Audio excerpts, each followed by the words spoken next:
Okay, hello everybody. So this is the commentated 151 run. Yeah, this is probably gonna take a little while, but a couple disclaimers right off the bat.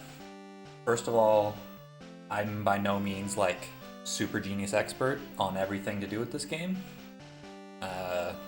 There's a chance I might get a couple things wrong, and I'm not going to be going into like super background programmer level detail onto what's going on, mostly because I don't know that stuff myself. But the focus is going to be instead on sort of the practical application of the different glitches and techniques we use in this run. And Sidash brings up the second disclaimer. I'm very rusty at this category. There's going to be times where I'm standing still looking at the notes, figuring out what I'm supposed to do, just because I haven't run this actively in quite a while.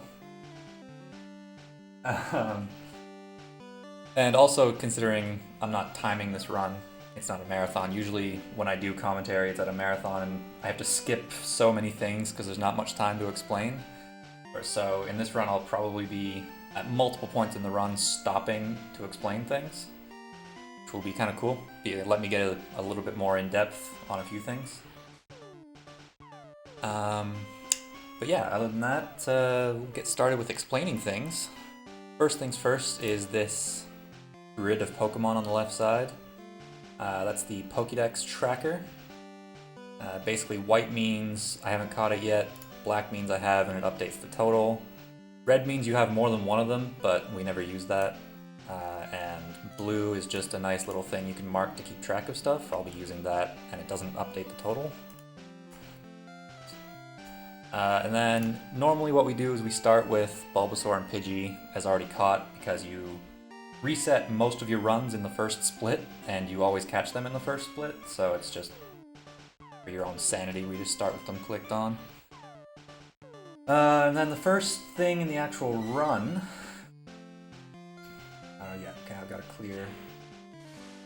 clear my save file. But the first thing we do is, for this category, we need a specific trainer ID.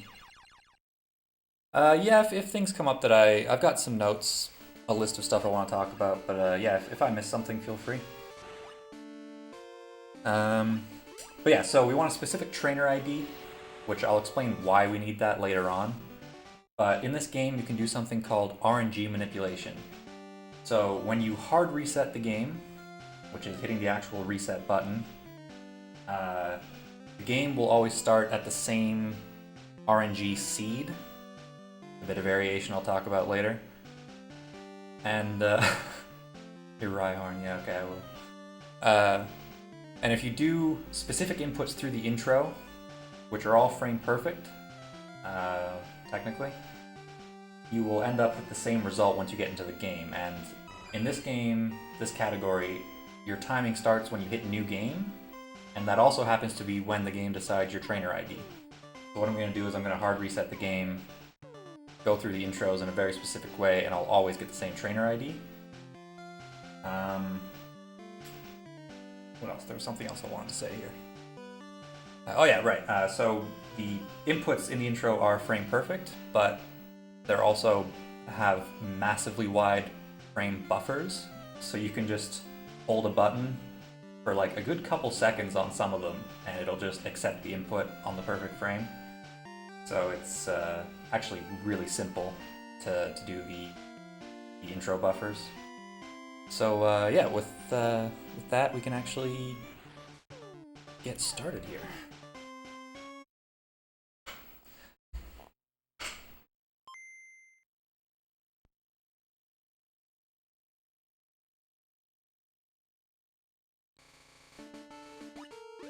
There's lots of different ways of going through the intro. See a lot of them in this run.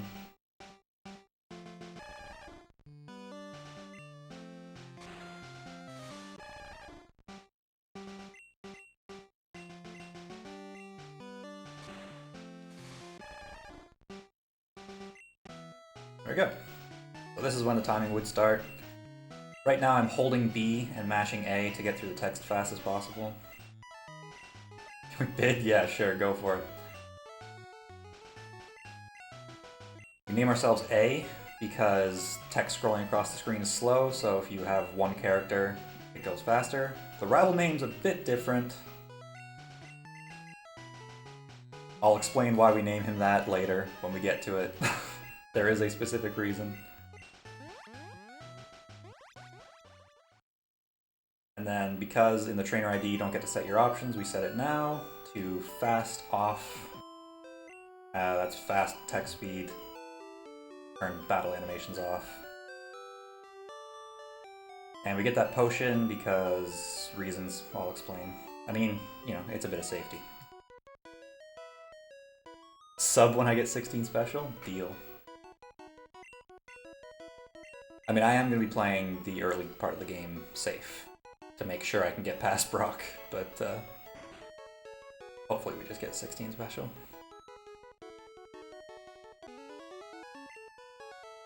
So the early part of the game is just Pokemon, really. The game breaks at about the 10 or 11 minute mark, depending on how good your run is. And we pick Bulbasaur, unfortunately.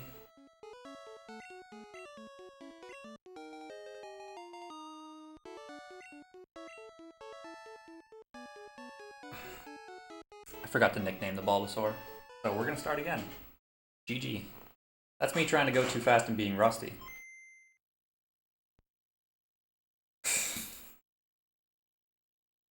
Expect multiple resets, by the way. They won't all be right to the beginning, but I'm probably gonna crash the game at some point.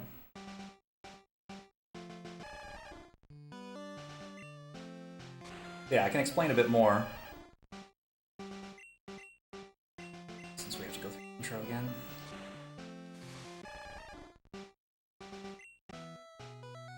So the reason we picked Bulbasaur is because it has the best special, and like has been alluded to in chat, we need a Pokemon with 16 special, which I'll explain when we get to that.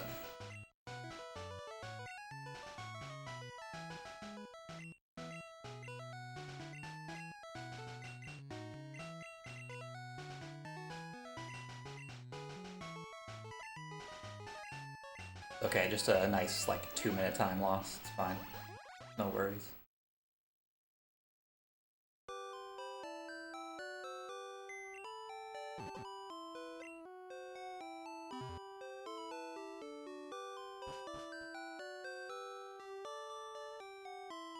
Yeah, then SSX. It looks like Arsex. The, like, rudest rival name we could think of without it actually being the words.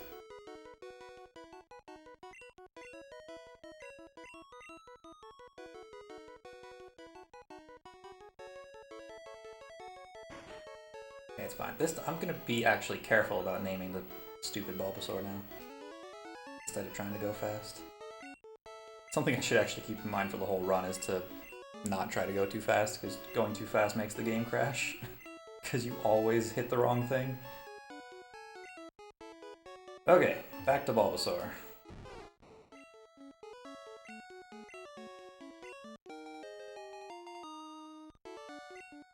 It's alright, my stream's labeled as for mature. Alright, we're back. So I'm gonna check the stats before the fight just to make sure I got the trainer ID. Oops. 32862 and 12 special. Alright. We got the correct trainer ID, and this Bulbasaur has a pretty good special value. So what we want is at the end of this fight, we need to win this fight, and we're gonna level up to level 6. And at level 6, I want 13 special on this Bulbasaur.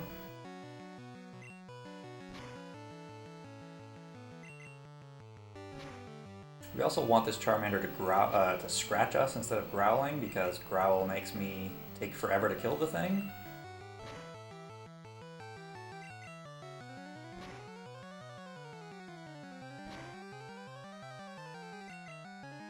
Also, again, during this fight, all of like the inputs that you're seeing me using, the items, all the text boxes and everything's bufferable. As I mess up a buffer there. So you can just hold an input in anticipation of needing it, and the game will accept it. And that's sort of the crux of most Pokemon menuing and technique, is buffering inputs well.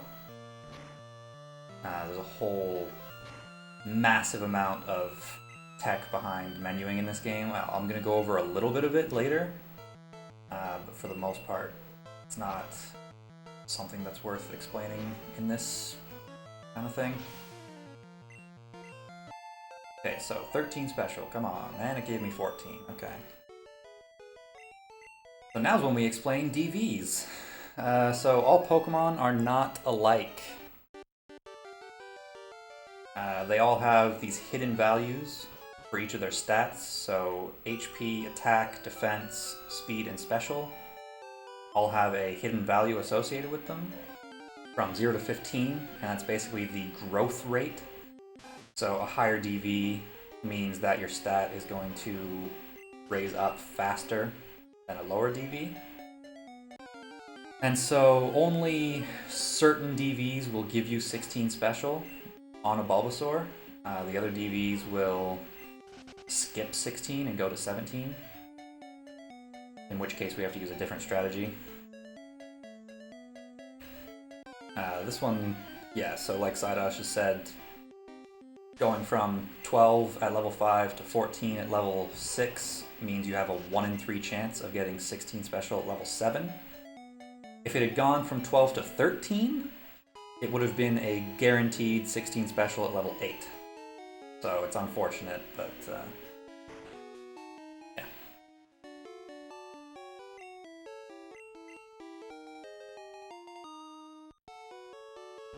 Hey Patty, how's it going?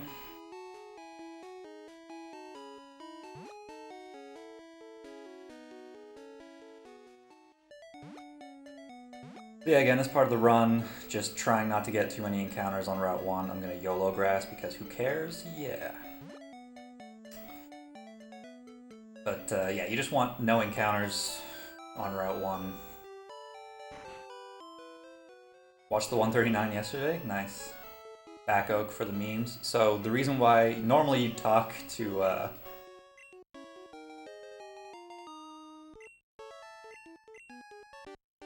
9 resets before 16 special Bulbasaur, that's nothing.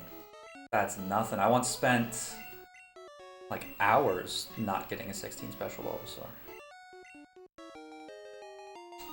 Underflow, yeah, that's where the run gets crazy. Again, I'll talk about that.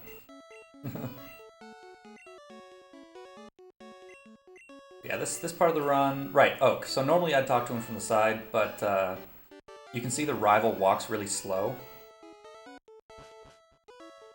It's actually faster for you to walk the extra steps to talk to Oak from the side or the top, because the rival walks less tiles to come on and off the screen, so it saves time to talk from the side or the top. Top is kind of a meme, it saves like nothing compared to talking to the side. Can you manipulate these? Yeah, it's DVs in Gen 1, but yes you can, but for starters it's really annoying. So in general we don't manip the DVs for the starter.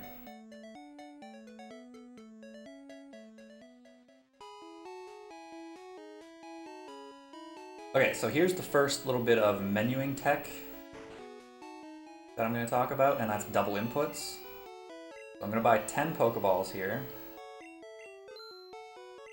So in this game, if you press down and then very quickly hit either A or select, or I think B as well will also do it, instead of going down 1, it'll go down 2 slots. So normally you hit down and it just goes down 1, but if you do a double input, down an A really quick, it goes all the way down to Paralyze Heal. Oops. So that comes in handy a lot through the run. It saves quite a bit of time. Like, it doesn't seem like it saves that much time, but it saves a lot. It adds up. And the reason why we're buying specific items and specific quantities, like I'm not going to need the Paralyze heal, but we need a specific money value, and I'll get into why with that later as well. So now we're going to do another RNG minute.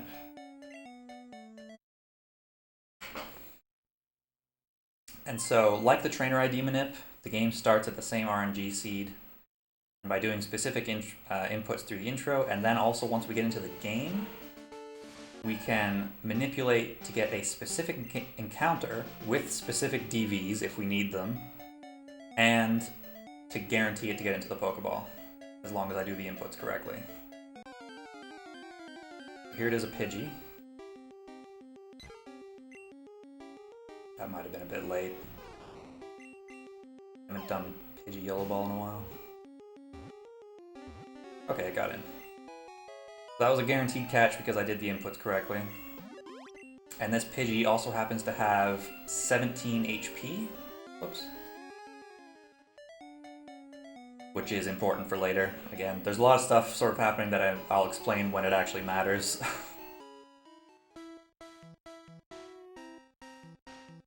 Okay, so Viridian Forest, you see I'm going to take a bit of a weird path, and I'm going to stop here. This is the first time we stop and explain something, and explain why we take this path. So, in this game, the map is set up into a grid of tiles, which looks like this. You can see our sprite kind of spills over into another tile. But you can see each tile is like a patch of grass, and if I walk, I'll go up a single tile, and that's just tapping the button. You have no control, you just go up a tile. But the game keeps track... yeah, I'll go over IGT at the next minute. The game doesn't just have tiles like this for movement, it actually has subtiles that looks like this. And you can see it a bit better over on the white part of the screen, where it's actually split up into 4 separate tiles. Let's grab this here, There's 4 separate tiles, and the bottom right subtile is what determines whether or not a tile can generate encounters. So each little graphical thing, so like the bottom right part of, whoops.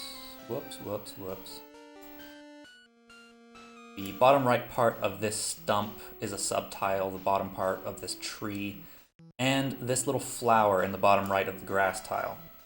So each subtile has a value associated with it that the game can keep track of, and only specific values generate encounters. And it just so happens that in Viridian Forest, this little flower subtile in the bottom right means that none of these tiles can generate encounters. So I'm going to try to walk on as many of those as possible as I go through. And the other subtiles do things as well. I can't remember if it's the top right or the top left subtile, but that's what determines whether or not a tile has collision or not. So various stuff like that. But so the little flower in the bottom right means that none of these tiles can generate encounters, so we're just going to avoid the trainer's gaze, pick up this antidote, and you'll see stepping on as many of these as possible. No, Mustache can't do manips. He's terrible at them. I tried to teach him the new NSC route. So I'm going to grab this potion just to be safe, because I'm expecting to need to go for PP strats, so...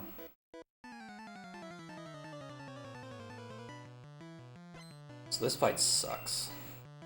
Wow, it's just long. Weedle can't really do much to you because Poison Sting does like no damage because we're half poison type. I do have good attack though, so this takes 2 less turns than if I had bad attack.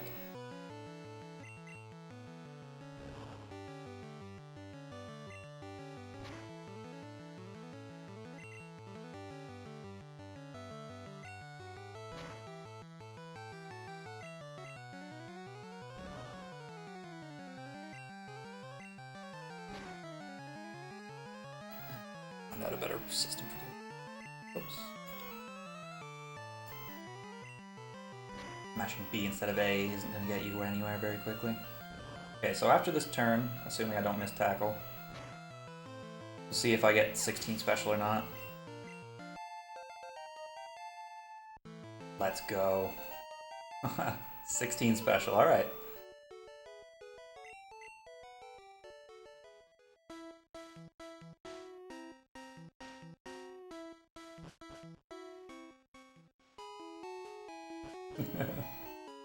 Nice 1 in 3 chance to get that 16 special. Of course I can never get that in an actual run, like nobody does. Alright, so we're gonna do a little bit more shopping.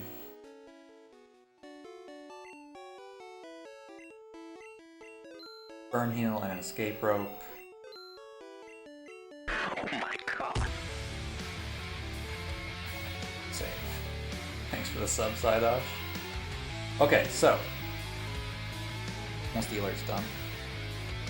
That alert's long, I need to change that alert completely. So, at this part, normally when you walk past this guy, he'll stop you, walk you over to Brock. But if you clear the last text box with B, you can bring up the menu. So, at this point, I actually can't move my cursor. I'm hitting up and down, and you can't move it around. Which is why I put my cursor to save before I did this. Because now I can save the game, and I can soft reset, and I'll come back in, and this is where the game breaks. This is our first bona fide glitch. So we come back in, he finishes up, assumes we're at Brock's gym, walks over there, and we're through. So that's Brock skip. Now normally, you can never talk to this guy from the right. You're never supposed to talk to this guy from the right.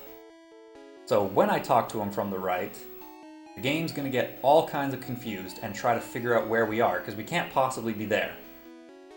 So what it does is it looks through a table of map coordinates, and what we do is we set up the values, we make it so that the game finds the values 16 and 36. 16 is our Bulbasaur's special, and 36 happens to be Pidgey's index number. Not Pokédex number, but index number, they're different. And what that does, you can also set it up by having Bulbasaur have 16 tackle PP and 36 growl PP. That's the other strat. If I hadn't got 16 special, that's the other way of doing it. But by doing that, and talking to this guy from the right, this happens. We can walk through walls. So the game just gets all kinds of confused. This is one of those things where I don't fully know the total technical background to why it works, but essentially it thinks we're in a place with no collision detection. Now I'm taking a very specific path. I guess I should be thankful. Thanks for the hosts, guys. I'm taking a very specific path, and if I wander too far off this path, the game actually crashes. You get too far out of bounds. So this is the point of the game where, yeah, it breaks. And from now on, pretty much, it's a total glitch fest. I am at some point going to have to scroll down in my notes, but alright. Yeah, what walls? So now we're in Saffron. And in older routes, we would actually stop here and set up the next thing in Saffron, but we're well past that these days. We keep going right on past it.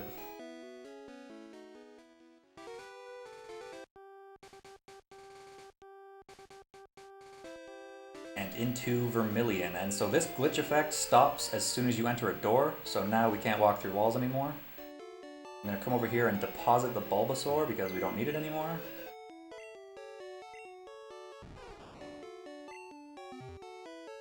And we're going to heal here because in Gen 1, your warp point, if you die or teleport away from something, is set when you use the Pokemon Center, not just when you enter it like later gens. Now we're in Vermilion. And I don't think a level 4 Pidgey is going to do us very well. So I'm going to do something a little wacky here. I'm gonna do another RNG minute.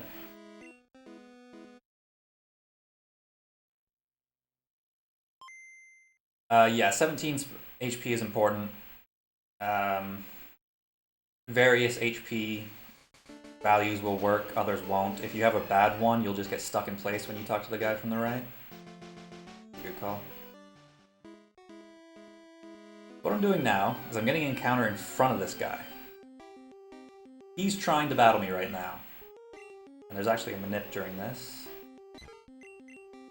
And I missed, but I got Fury Attack anyways, so that's fine. So what's going to happen is I'm going to die in front of this dude. And as you see me go away, he sees me. So this is something called a trainer fly, or specifically this variation is called a death fly. So a lot of people know that glitch as the Mew glitch, because it's the way people got Mew back in the day, and then it had a resurgence when it came out on VC. We don't actually get Mew doing that, which is funny, but that's called a trainer fly because the original version was to fly away from the trainer as soon as it saw you. So what the game's trying to do right now is, if I enter that route again, the battle will just trigger. But by having different text on screen before that battle, it changes what'll happen when I go back to that route. So by talking to her and saying no, and then talking to this sign, when I go back to that route, I get an error, and I get an encounter instead of a trainer battle. And everyone's favorite glitch Pokemon, Missing No. I'm gonna try running from it. Yeah, okay, that's fine. You almost always die there. So, the property that everybody knows about Missing No is that it can dupe items. So, what it actually does is it will add 128 to whatever item is 6th in your inventory, which for us is escape ropes. So that little symbol, 9, that little symbol is actually the symbol for 12. So we have 129 escape ropes. But the game will only add 128 if the value when it does that adds up to less than 256, I believe. So if it added 128 to this, we get 257, so it won't let us do it. And we actually want 255 escape ropes, which I'll explain why in a second. So we toss 2, save, and we're going to do this again.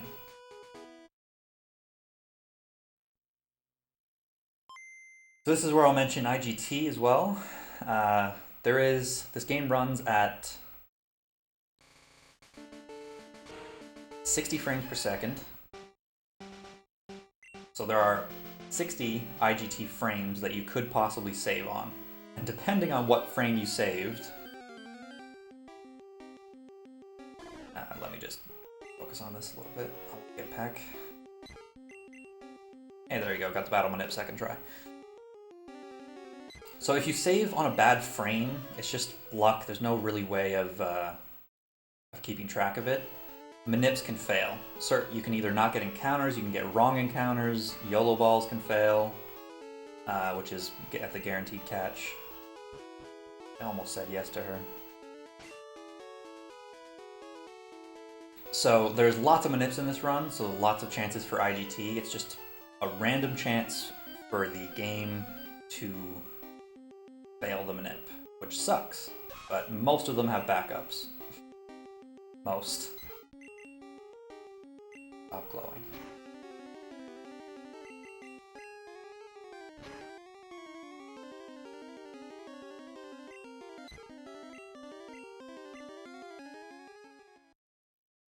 Oh, I don't know why I thought I was down by Diglet Cave still. Alright, so now we have a stack of 255 escape ropes, and I'm hitting all the wrong buttons because I'm talking. What we're going to do is we're going to come down here, swap into slot 3. Draw all of those, please. Stop hitting all the wrong buttons. Okay, so this is the part where I explain.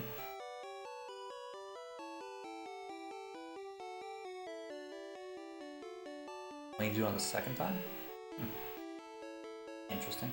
I didn't know that. I just do that anyways. But anyway, so Properties of 255 items. So I'm going to toss this full stack of Pokeballs. Right now I have 5 slots of items in my bag. And now, as you can see, I have 2 stacks of 255 escape ropes. What that did was, every time you toss a full stack of items above a stack of 255, that stack will dupe and fill a slot above it. So if I was to toss this Paralyzed Heal, I'd have a 3rd stack of escape ropes. So I still have 5 items in my inventory, but because I tossed a full stack, the game actually thinks I have 4. So if I scroll down here, my cursor stops at Burn Heal instead of Cancel, because it thinks I'm at Cancel. I'm going to keep doing that.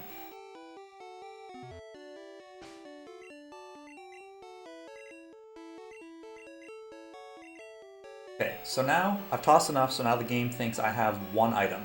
So I have escape ropes, and then this is the cancel button. You might think this is not very useful, but it actually really is, because now I can toss 253 of these. And in Pokemon, you can actually combine stacks of similar items. So by swapping and combining, now I've combined those two, the game actually thinks I have 0 items in my inventory. And by doing it one more time, now it thinks I have -1 items in my bag. And by doing that, now I can go right past the cancel button into this glitchy mess. This is the game's memory. This glitch is called item underflow, and now I have access to the game's internal memory.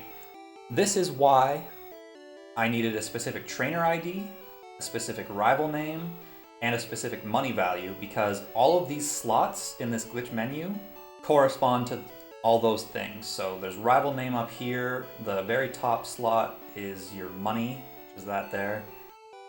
So depending on what those values are, it will change what items and what quantity there is in your item underflow menu. And so we set them up for specific values because we want to grab certain items out of underflow. The reverse is true as well. If you swap things around or change their value in underflow, it will change things in memory and in the game. So right now, the first thing I'm going to do is I'm going to swap this J item with Master Ball time, with these Master Balls. This slot that Master Balls are now in is your options slot. So JX symbol 9 corresponded to our fast, text speed, and battle animations being off.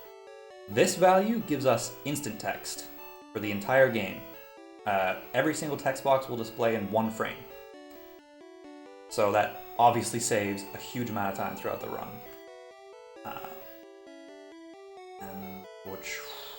This one. This is the part where I forget how to do things. Okay. There's gonna be a lot of times during this, by the way, where I'm messing around with stuff in underflow. I don't fully understand a lot of it, so it's not worth me trying to explain what's going on. Just, I'm messing with memory, and I'll explain sort of the effects of it afterwards. So now you can actually do, you can see our text is way faster. You can actually do the same thing in the PC. So we underflow the PC, now we've got access to another part of memory. Now what we're going to be doing in this is actually in the PC you can set up trainer flies. So what I'm going to do, along with a couple other things that I'm doing, I'm going to set up a bunch of routes around the overworld map where as soon as I get to that route, an encounter will trigger. And we set it up to get specific Pokemon throughout the route.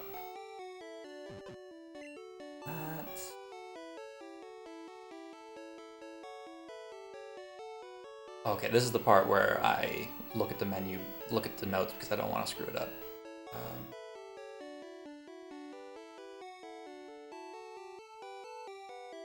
J8, yeah, okay.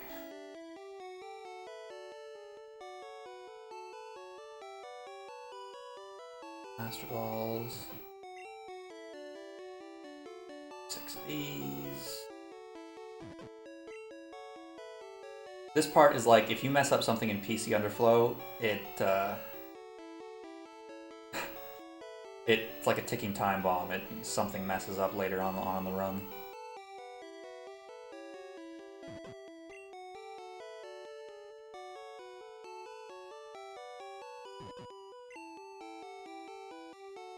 It isn't a huge deal if I end up with 150 because I messed up something here.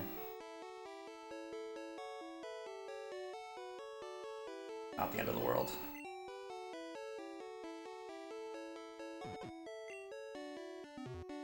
So, now I'll explain. One of the things I did in that original underflow menu, you can see all the sprites are messed up because I messed with the map a bit.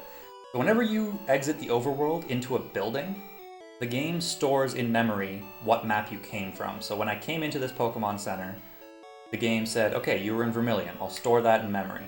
One of the slots that we have access to in Underflow is the warping slot. So what I did is I changed the map outside this door from Vermilion to outside Celadon's store. So now we're in Celadon.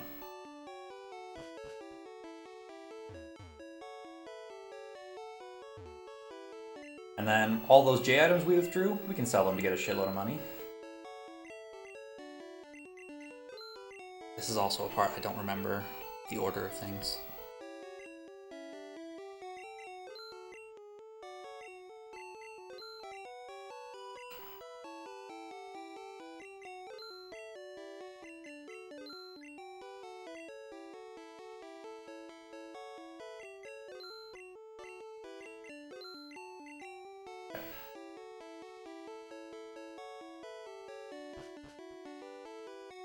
So I'm buying specific items.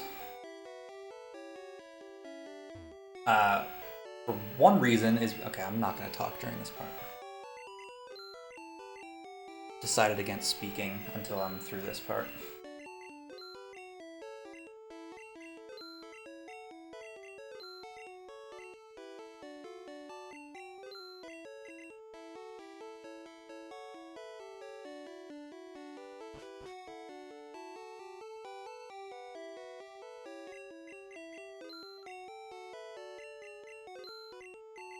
Okay, so the reason why I bought specific items is one, we're going to swap stuff down into Underflow, so we want specific items and specific values to get certain effects, but also we want a very specific money value.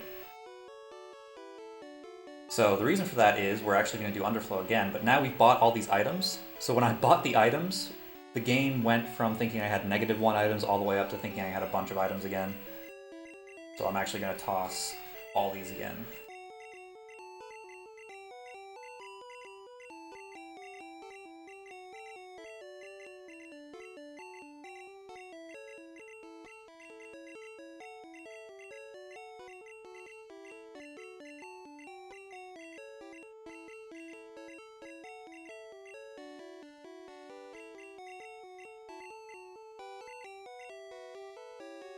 So now we have Underflow again, and you can also see I have a stack of 255 Master Balls, so we don't have to worry about catch rates anymore. Calcium, oh my god, I remember none of this. I remember the later menus much better. Calcium J with tile, right.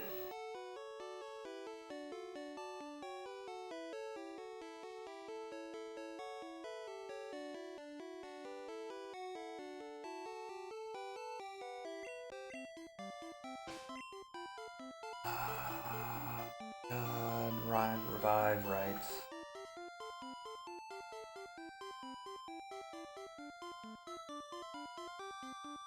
Oh, 5, yeah. I also really don't want to mess this up, because then I'd have to do like a huge section again. That's 3.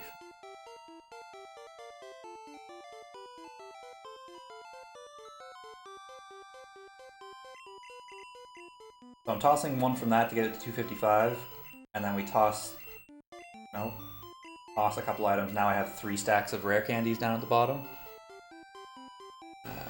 Super pack.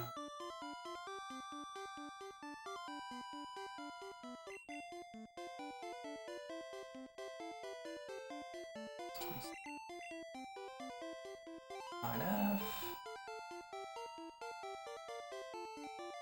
Paralyze Heal. Okay, so this stack of J items above me is called the connection slot. So when you're on a certain map, the game will keep track of what map is above you, to the east, to the west, and to the south, This slot happens to be the connections for the path above you. So right now I'm inside, so there is no path above me, that's why it's 255. But if I was to swap something in here, now it thinks whatever map that corresponds to is above me. So what I'm going to do is now, right, exit, and I open my menu. Now the game thinks I'm in a different place. And that place is going to become obvious in a second, but I need to do more ridiculous things.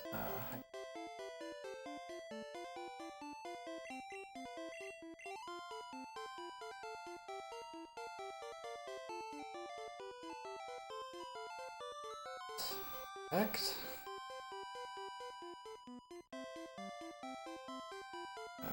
Yep.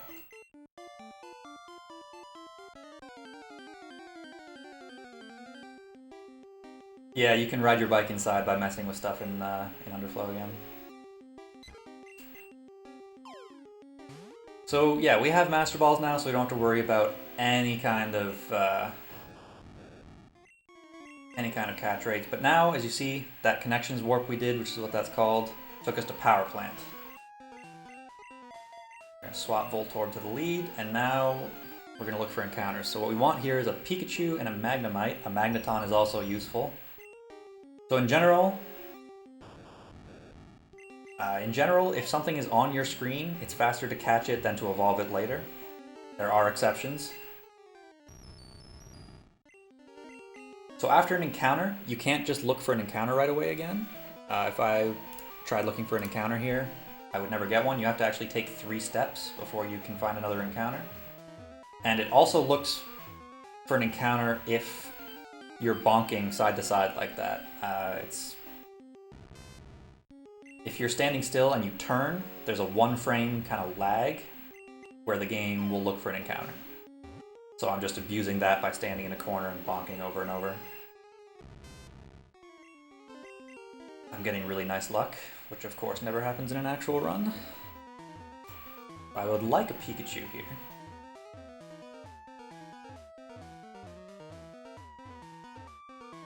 But there are other things that I could get. Come on now. This is a bit rough when things don't show up. Okay, we got a Voltorb, so I get to explain 2 other things. I'm going to self-destruct on this Voltorb, which kills us both. There's a mechanic in this game, and I think even in later gens too, I don't think it goes away, where if you use a rare candy on a fainted Pokemon, it revives it with tiny amounts of health. So that has a double effect of evolving to Electrode, which we need, but also giving us very small health. In Gen 1, when you have very small health, that siren sound that warns you you have no health, I'm going to actually stay here to explain things. So that jingle that's going off, that siren that's really annoying, skips lots of other jingles. So it will skip Pokemon cries. So every time I put Electrode out, instead of having to wait for its cry, I can just instantly throw a ball. When you catch something going through the Pokédex entry, the Pokemon cry and that gets skipped. Like there's lots of different things that just get skipped when you're in Red Bar, which is what having really low health is called. It saves minutes over the course of the run. It's crazy. So that's why we revive it with a rare candy, has a double effect. But also, right now I need a Pikachu. And you might think, it's random, you have no control over that, unless I did an RNG manip, which loses a bunch of time because I have to reset the console. But actually, there's a way of determining what encounter you get, called dsum. So dsum, there's a couple of values that the game's keep track of what encounter you might get. Those 2 together come up with the name dsum. Not super important. What is important is, in this game, the Pokemon are put into slots. In every area, like this, there's 10 slots of Pokemon you could get, different Pokemon at different levels. And what it does is, there's basically, if you imagine like a wheel turning around. When the game triggers an encounter, it stops that wheel, and whatever you're on, that's the Pokemon you get. And the great thing is that it's predictable. That's part of why RNG manips work, because you're just aiming for a certain slot. So what we can do is actually we can, based on the last encounter we get, we can actually determine where we are on that wheel. And so by using a chart that looks like this, so this, luckily, I had a feeling I'd need Pikachu at the end. I saved this one. So say I got a level 21 Voltorb. I would run away as fast as I could, and then I'd look at this chart. So level 21 Voltorb. The red sections mean you start looking for an encounter. You're close to the right slot. So I would look for 2.5 seconds, and then the wheel would be in a place that's not very good for me. So I'd have to wait for 4.5 seconds. Use my little pointer to actually point at things, I'm forgetting about that. I'd wait for 4.5 seconds, and then look for 2 seconds, wait for 4, look for 2.5, until I either got an encounter or got to the end of the D-sum chart. Past this point, it's kind of hard to keep track of where you are, and so you just kind of get an encounter as fast as possible. So that's a way of trying to trigger our encounter at a spot that corresponds with whatever Pokemon we need. And so in Pokemon Gen 1, 10 slots, the top slot, so Winter back. So the top 2 slots are 20% to get. So if you get an encounter, it's a 20% slot. The next one's 15%. The next 3 are all 10%. Then the next 2 are 5%. And you can see the Magneton that I got was a 5% encounter. And then the one after that is 4%, and then 1% at the bottom for the Raichu. So, in general, what we do is we RNG manip the rare Pokemon, and we desum the common ones, because resetting sucks. And yeah, like has been said in chat, 25% of the time, the game will just decide, no, I'm starting the wheel in a different spot, and desum doesn't work. So that's fun. Even if you do it perfectly, 25% chance for it to fail. Yeah, so now that I've explained desum, I'm willing to bet I'm going to get a Pikachu here without having to desum.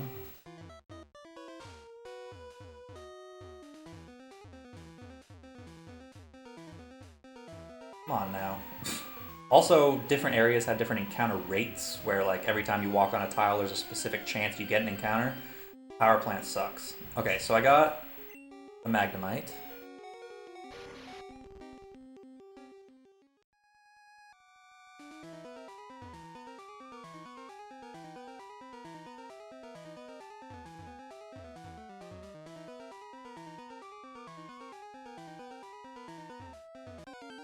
So I hit it during that window, and it's a Pikachu.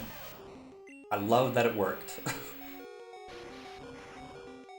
You see, I was stopping and looking at certain times that corresponded with the level 21 Magnemite slot on the desum chart.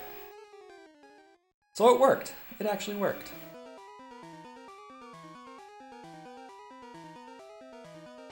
So now we need to do some more underflow magic.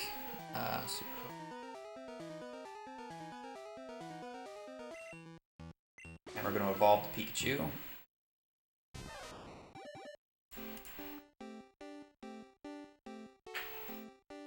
Yeah, that's the thing. Even when desum works, sometimes it just screws you over because it takes forever.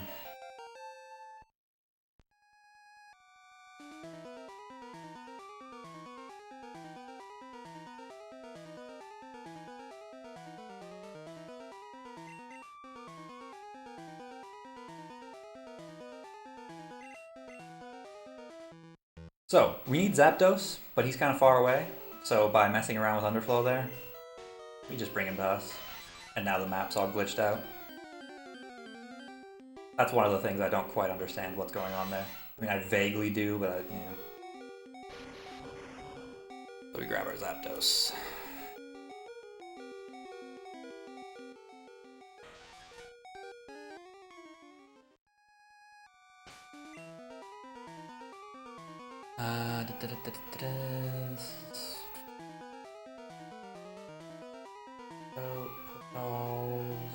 Right. So the palette also changed because one of the slots that we messed around with was the brightness slot, which determines your palette. So change the palette around. Okay, so now we're in Cinnabar again. We changed what map we were going to and then exited a door that I promise was there. There was a door there. It may not have looked like it, but there was a door. So now what we're going to do is something called text pointer manipulation. So right now, we're in a Pokemon Center, and this is Nurse Joy. We talk to her, she's going to heal our Pokemon. The thing is, I don't need my Pokemon healed, I want him hurt. So in this game, if you can get text to appear on screen, the game will honor that text. So what I did by swapping around those items, instead of Nurse Joy having the text of talking to you and healing your Pokemon, she revives fossils now. I'm gonna have her revive Aerodactyl. Swap these back.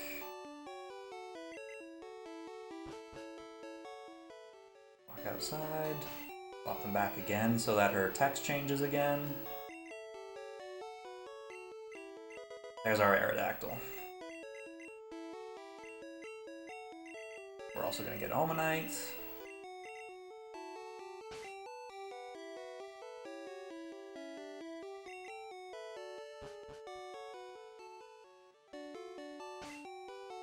Wait, no.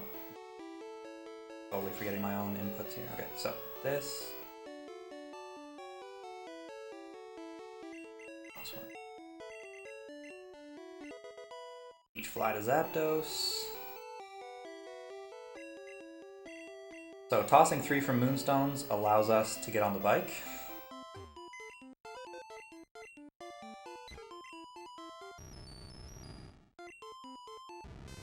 Deposit all our stuff we got from Power Plant. And then in Gen 1, it doesn't change boxes for you. If you have your box full and you try to throw a ball at something, it will not let you catch it. I have done that before on world record pace. There's our Omanite. So once again, text pointer manipulation. Getting something on screen, the game will honor that. We're going to talk to this sign, and instead of telling us it's Blaine's gym, it gives us EVs. You can get as many EVs as you want from this. It will never stop giving you EVs. Wait, no, I gotta do something else before I go in there.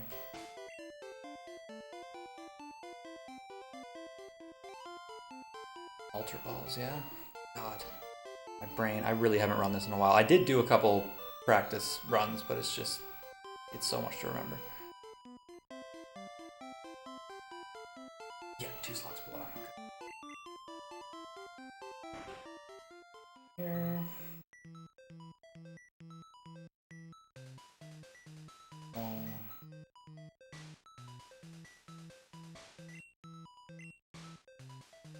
39 of them. Stones up.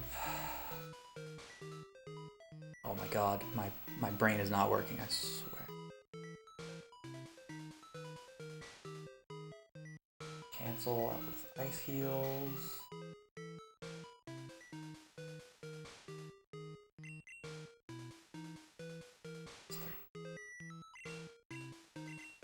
Oh, that's right. Now we're going to evolve all the evolutions, part of why we bought all those evolution stones earlier.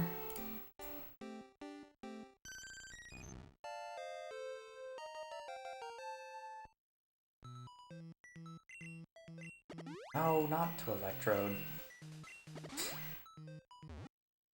Ay.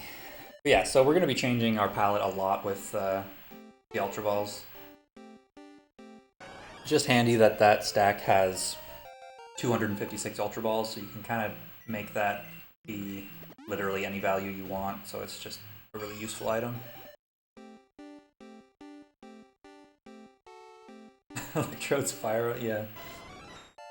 Yeah. So after Jolteon, if I just walk off to the right, bad things happen, I have to actually walk a tile to the left. And let me corner bonk for more encounters. I want a Ponyta and I want a Grimer, and I want them to be as high level as possible. I want this to be level 32. Hey, look at that. So you can actually desum off a catch, which I'm going to attempt to do.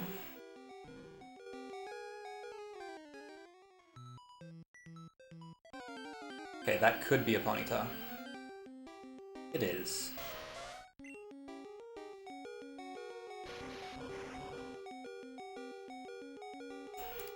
I am going to forget to mark things. Just FYI.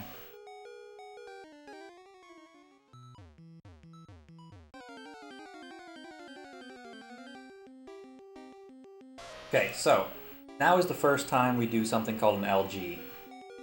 This is where the game gets complicated. And this is one of the few glitches where I'm gonna go like super in-depth on, just because I happen to know a bit more in-depth stuff on it.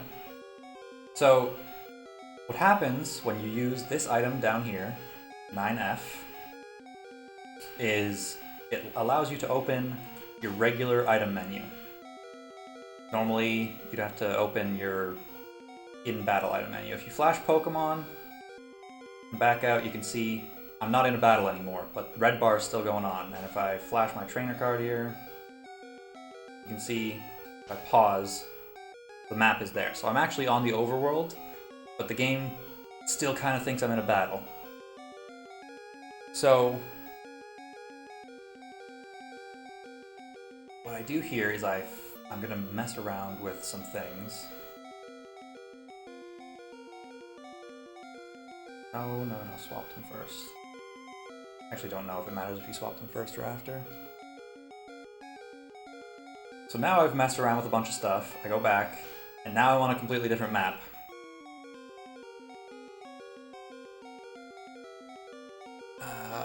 When do I want to explain that? I'll explain it after the catch. Now I want to swap everything back, because after this encounter I actually want to go back to Cinnabar Mansion. I don't want to be stuck on this glitched map. Swap everything back, and then this item is a class of item called a TM Trainer item. Don't know why it's called that. Don't know the tech behind these items, but if you flash it, not use it, if you use it you crash the game. If you just press A on it and then back out, crazy things happen. So I'm going to throw this ball here, and we encountered a Ponyta, but instead of that, we get an Electabuzz.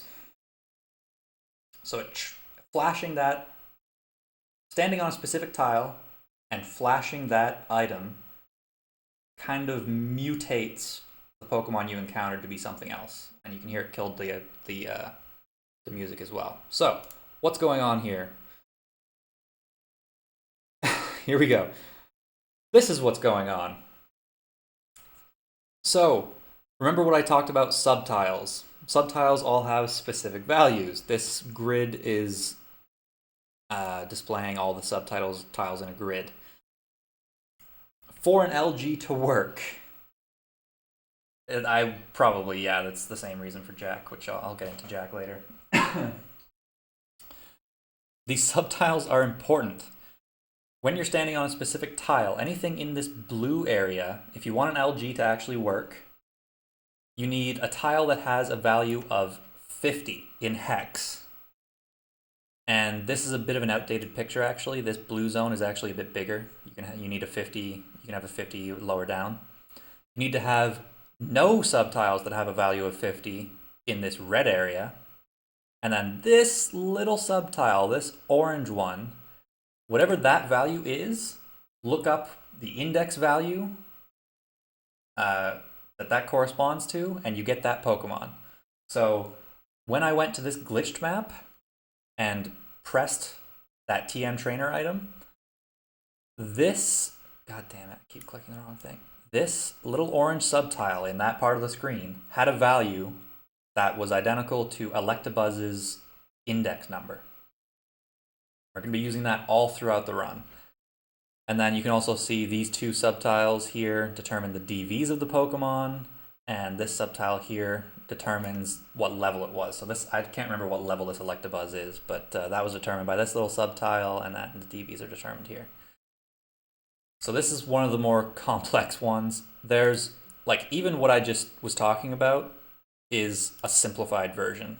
Like, there are so many rabbit holes you can go down with LGs and the mess that it does. Like, what the code is actually doing when you flash at the TM trainer item, which I actually don't even know. But yeah, so that's an LG. One of the side effects of an LG is I'm kind of stuck now. If I tried to move around, I wouldn't be able to move. Sometimes it crashes the game after an LG. And there are certain ways to get rid of that. What I'm going to do, though... Oh, right, I didn't do the Pokédex thing. So now I'm back in the menu. Oh, I don't want to flash the Pokédex. Whatever. So I want to save the game. And I'm going to reset. Resetting is one of the ways you get rid of all the junk from an LG. So what I'm going to do, because I have to reset from the LG anyways, I'm going to do an RNG manip. And this is a combo that you're going to see a lot throughout the run.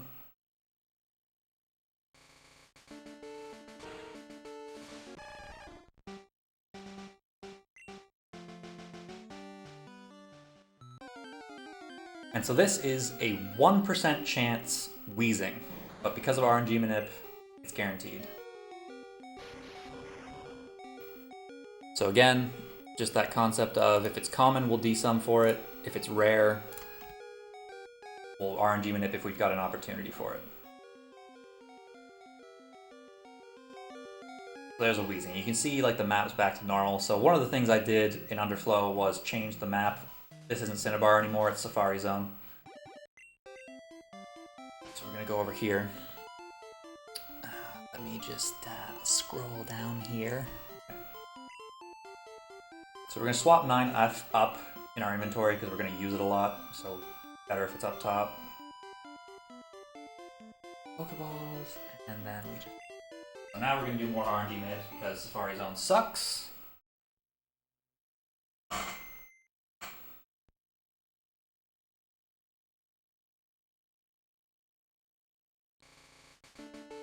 Yeah, exactly. I don't even know all the glitches in Gen 1. I don't think anybody does.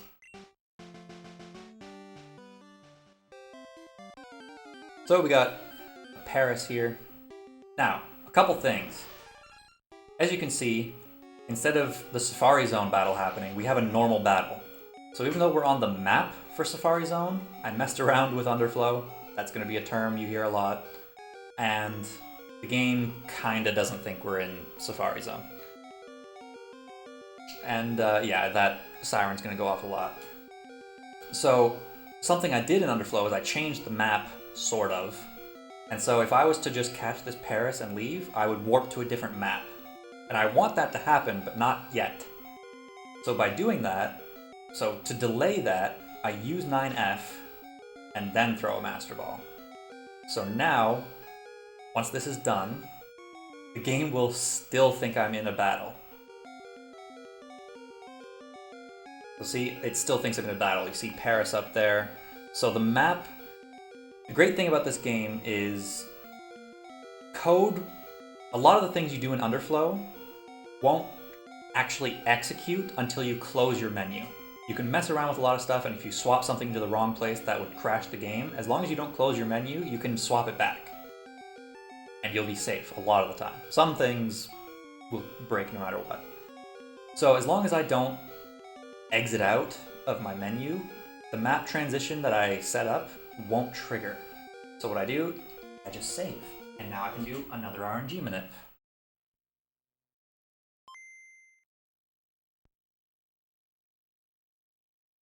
And it's also, you know, I get to use Master Balls instead of Safari Balls, which Safari Balls suck.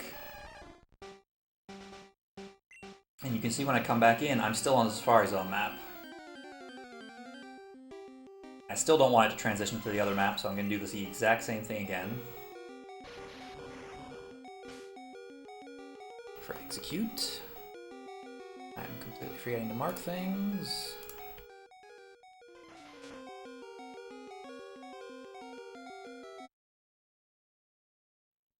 And you can see here, so we're doing like throughout these different RNG manips, we're doing different buffers, they're called, through the intros. So instead of going right through this cutscene, I'm going to wait until the stars go off of this and then hit the button. There's lots of different bufferable, consistent things, because you're essentially just trying to waste enough time so that the RNG lines up to get the encounter you want. Again, we want Nidoran, but we don't want to leave yet.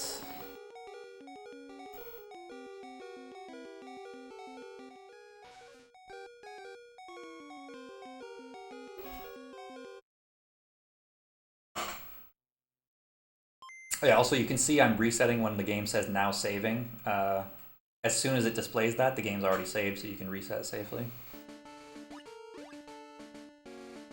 Fire Zone's cool because you kind of get to see every kind of buffer that we do through the intros. Yeah, that should be fine.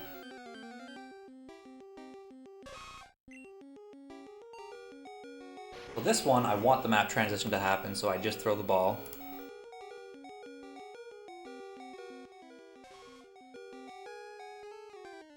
And now we're on a sort of glitchy lavender map.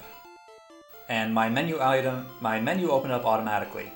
That's what happens with trainer flies. So this is one of the maps that in PC Underflow earlier, I set up a trainer fly on. So right now, if I close my menu, an encounter would trigger, but I don't want to be here.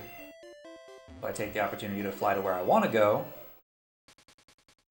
And when I land, the encounter will trigger. And it's Scyther, which is a red exclusive Pokemon. So if you were wondering, how do you get red exclusives? Glitches. Lots of them.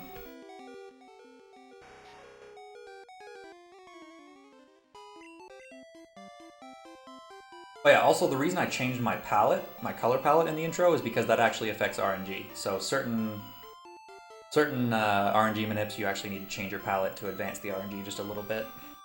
So now we talk about Jack. Jack's our buddy, and I'm not talking about this guy I'm standing next to. Jack is a glitch.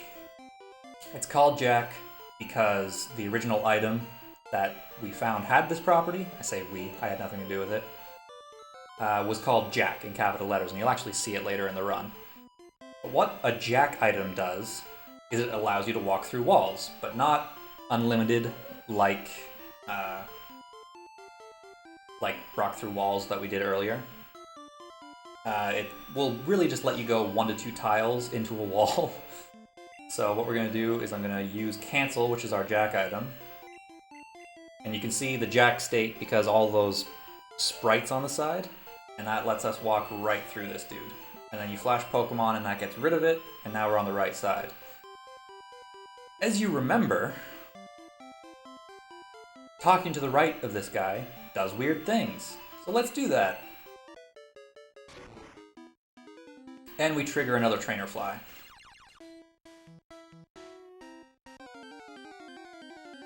This time it's Golding. And this time, when should I explain?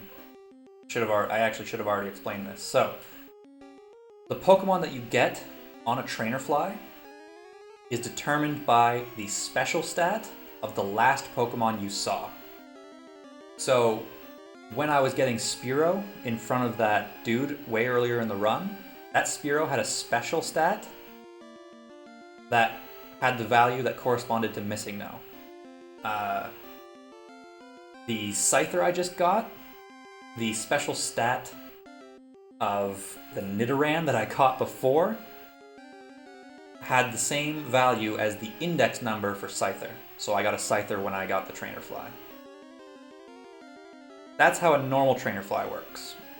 These ones are a bit different. They're called Brock flies, and the Pokemon you get is actually determined by the value of the the value of a certain item in a certain slot in your inventory. So I'm going to catch this Goldeen.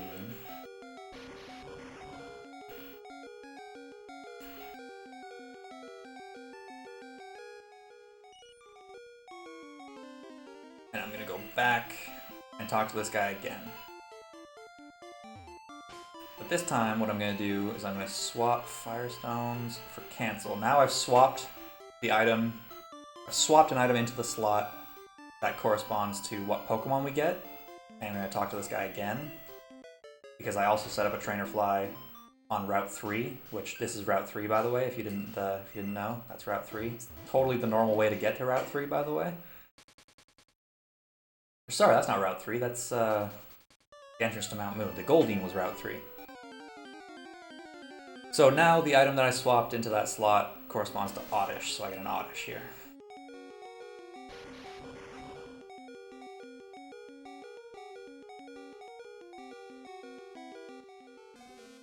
So this is all stuff that I set up in PC Underflow to give me a trainer fly encounter. Bike, right.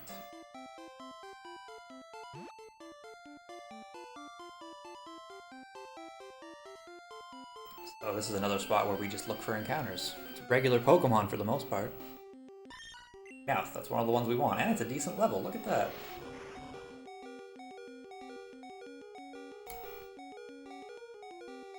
I should desum off of that, but I'm not going to because I forgot to scroll down in my desum charts. And I got another Meowth. Alright, so now we're going to LG again, because I got something I don't need. So if you flash Pokemon and go back to the map, you can move around in the overworld, even though you're in a battle. And I need to actually go all the way down here because this is the correct tile I need for the Pokemon I want.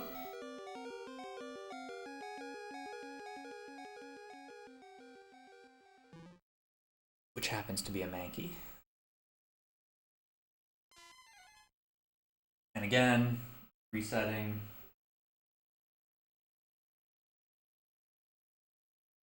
I almost reset too early. I forgot I had to clear the save text there. Oh, also I'm not doing the right manip. Okay, Taffy Fella.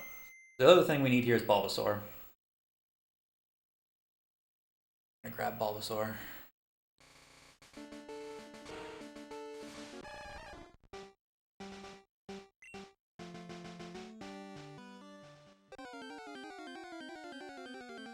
Not Bulbasaur, Bellsprout. God. Can't exactly encounter a Bulbasaur, can you? Bulbasprout. Okay, so now I just need any old encounter. It doesn't matter what I get here, I just need another one.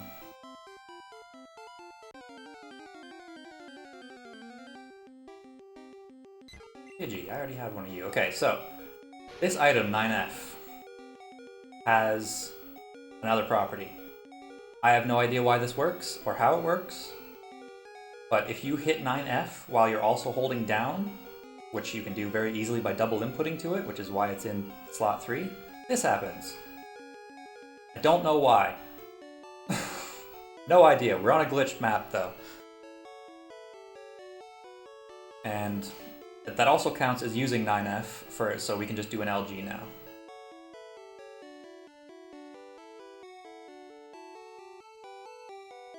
Ultra Ball down here.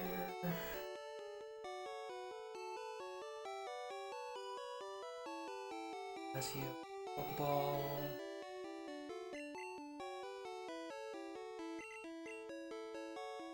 Turn heal with Oak's Parcel.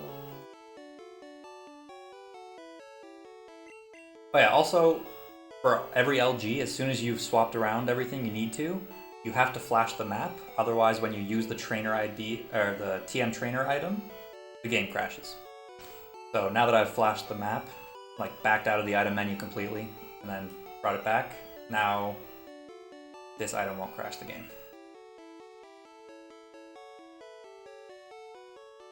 And that's a Dragonair. And luckily for us, fly away from this one. I flew to the wrong place.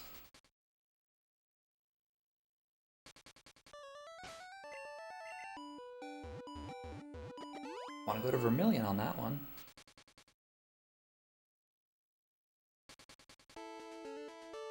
No, we don't. What am I doing? I did want to go to... I want to go to For some reason, I'm so not used to doing Dragonair there. I barely ran with doing Dragonair there. So my brain went to thinking that was the Squirtle LG. Okay, so we're in Viridian. I just messed around with the underflow. Now I walk up, and now there's no wall over here. If I walk too far right here, the game crashes. But also, there's an invisible PC.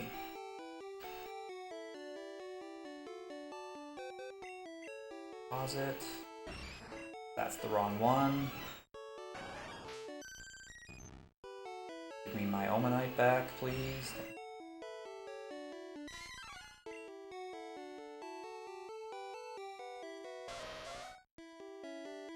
So, now I need to explain something called Overworld Red Bar. So like I explained earlier, the red bar jingle skips lots of jingles. Pokemon cries, lots of different things. When you fly away after an LG, the game still kinda holds on to the vague idea that you're in an encounter. So the red bar effect persists even though you can't hear it right now. Did I get Yankee? Yep, thank you.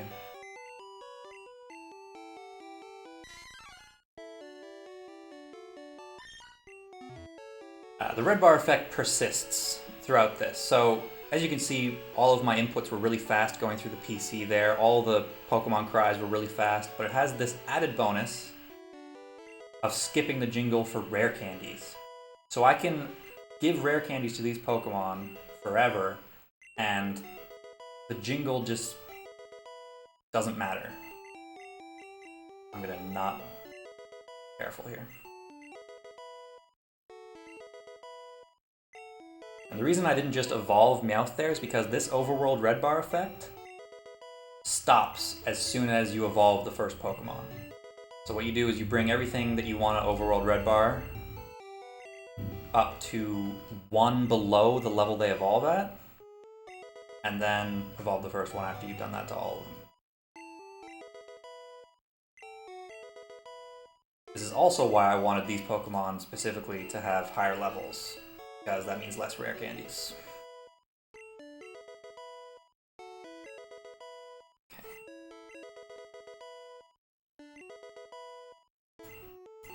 Just mark all of these real quick. Alright. It also, when you're leveling up and you level up to get a move, it skips that jingle too. Like it's way faster.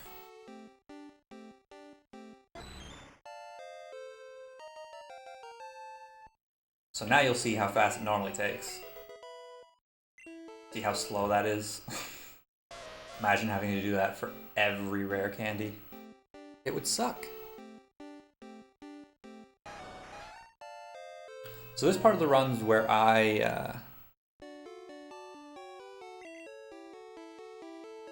my route varies a bit from what it says in the notes and what sort of beginners do. Normally, in the notes, you leave some stuff in this box and evolve it later, but I actually evolve everything in this box now. It skips every jingle, no matter what it is. It just overrides it all. Whoops, I accidentally stopped. I was mashing B. Well, that's one less rare candy I have to do things with. That's great. I should still be okay.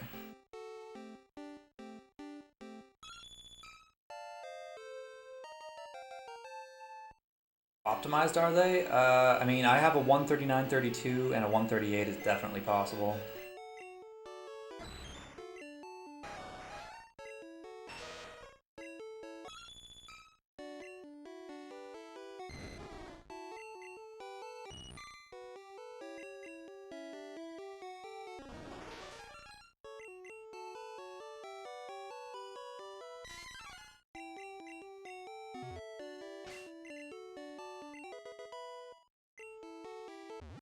But yeah, I mean, it's hard to optimize because there is so much luck involved in Pokemon speedruns, including ones where we're manipping and glitching and all that stuff. I have them.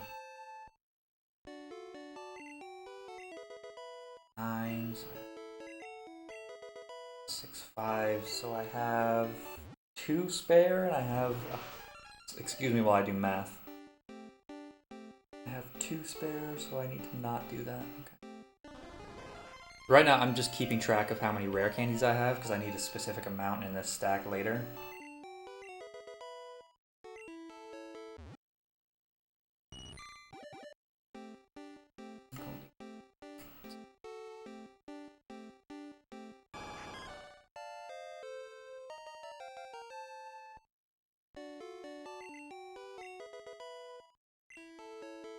Okay, I have 2 extra rare candies for later.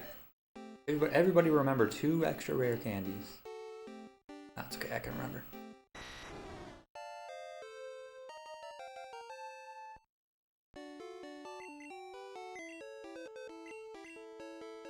There's a few of these little interludes where you're just evolving a bunch of Pokemon. It's kind of actually nice because you get to kind of relax for a bit.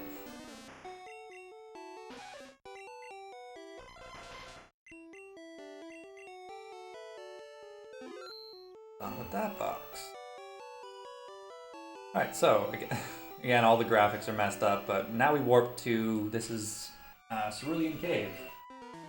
Unknown Dungeon, Mewtwo Cave, whatever you want to call it.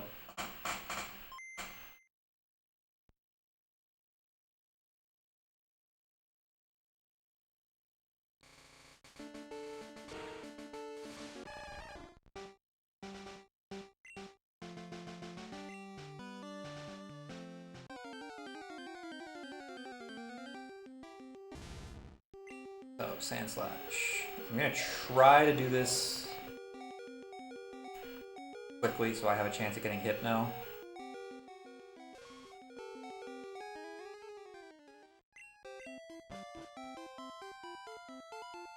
Okay, happen. That's fine. What the hell am I doing? Right. So again, using the Jack item, walking through walls. I'm actually stuck right now, and I'm corner bonking to get an encounter. Parasect, of course. One of the useless ones.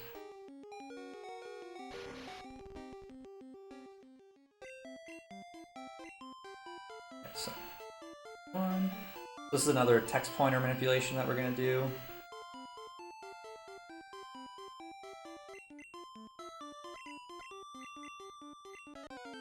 And it turns that it's a nugget, and it turns it into a golem. A level 0 golem. Which is pretty funny.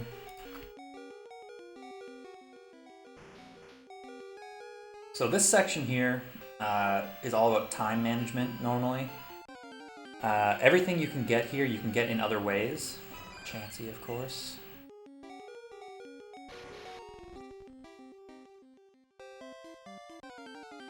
That might be something I need. Dodrio, look at that. Thing I was looking for. So everything you can get here, you can get in other ways, but it's fastest to get them here. But if you're sitting here losing a bunch of time looking for things, then it's not really fast. That could be Kadabra. Oh, Chansey. That sucks to desum off of.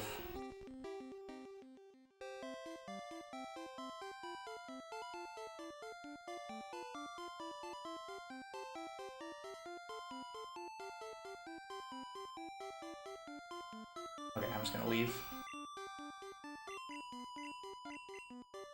There are definitely other things that are useful there, but I'm gonna get one encounter here. I want a Hypno. Hypno makes things so much nicer.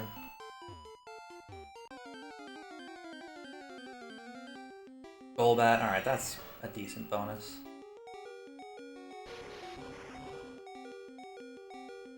Alright, so Mark Dodrio at some point. Okay, so actually I need to evolve stuff first.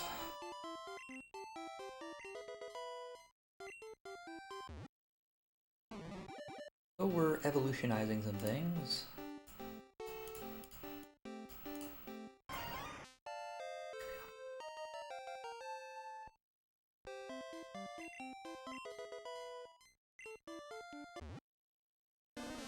So a bit that's coming up,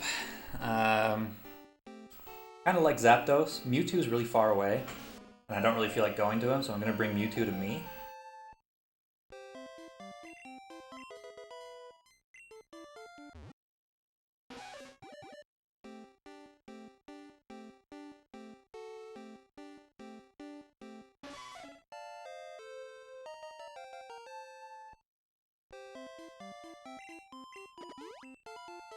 after I evolve everything, which takes forever. Give me an opportunity to scroll down to my notes.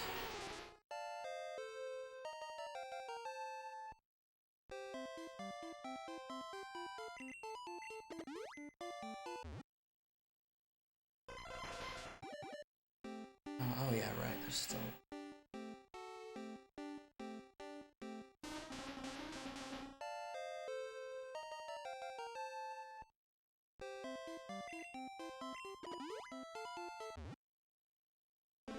It's always kind of an interesting sort of routing challenge where you have to determine, like, is it faster to glitch for these Pokemon, or is it really faster to evolve them? Like, it's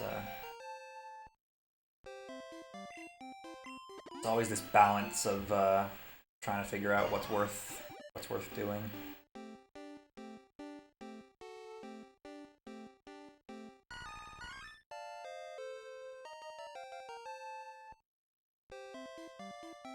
Alright. Now what we're going to do is we're going to mess around in Underflow again. And now... Okay, well you didn't get to see it yet. Marowak, that's a good one to get. Encounter on the first tile kind of ruined my commentary. Anyways, so now what you're going to see is the map is kind of disabled. That ladder doesn't work, I'm walking through walls again. Mewtwo came up to us, and then when I got the encounter, the map reset back up to the top. It didn't actually reset though, Mewtwo's still right here.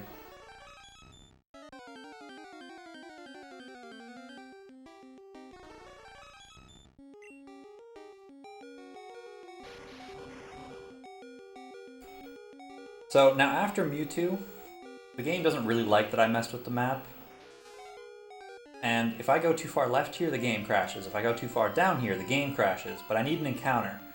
What I'm going to do is I'm going to look for encounters on these two tiles. I'm on the top one, I have to remember that in case this is right on, it's not. Okay, so the reason I was looking on that tile and the one below it is because actually both those tiles work for this LG that I'm about to do.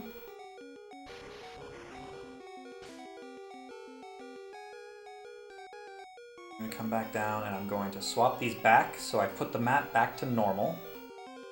What the hell are my swaps here? Old Amber, brightness. Escape ropes with Pokédex. Glitched map. Now I restore the map because I want to go back to the cave. And now this item that we swapped up earlier, 4, is another TM trainer item. So now I have one actually in my inventory. I don't have to scroll all the way down to that WA4. We got Poliwag. Again, set on this one. And we're going to minip something.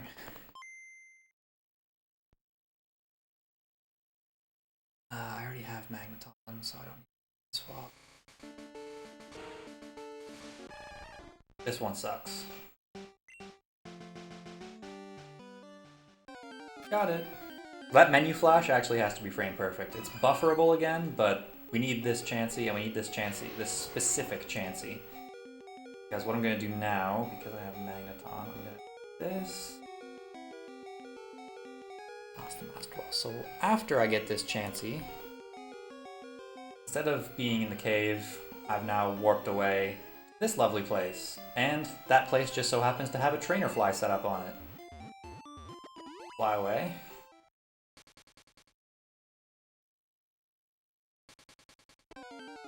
Get an encounter, and if I didn't get IGT'd, it's Alakazam. So again, we minute that Chansey to have a specific special value. That value corresponds to Alakazam's index number, so it shows up when you get the trainer fly.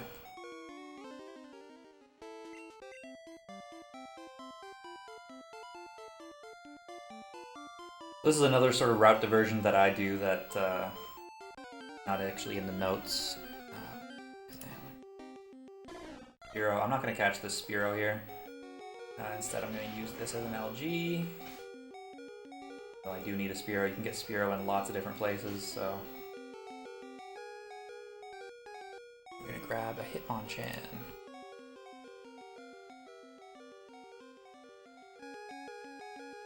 So, something that is a property of LGs, swap these around, I'll explain why later.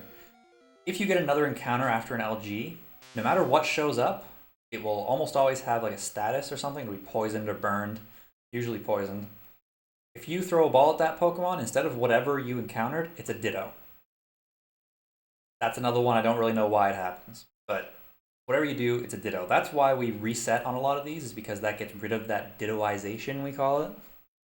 There are lots of other ways to get rid of it, but getting an encounter and running away from it gets rid of it. But there's an exception to that. The right tile? Oh my god, what's the right? That's the right tile. So if I use 4 now, normally if you use 4 it crashes the game, but if you use 4 on this tile, this specific tile, and some others, you get a Metapod encounter. And it's hooked, like you fished it, and your Pokemon doesn't go out, and it's level 82 for some reason.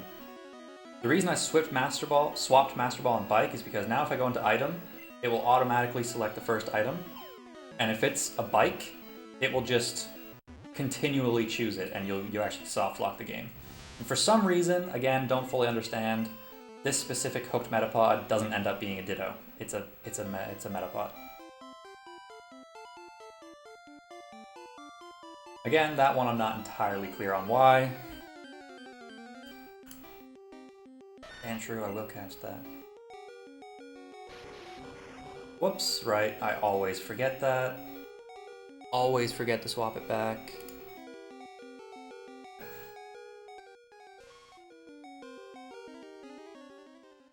So actually, whatever I get now, I'm going to just do the LG because I can't catch Drowsy and I don't want the Spearow.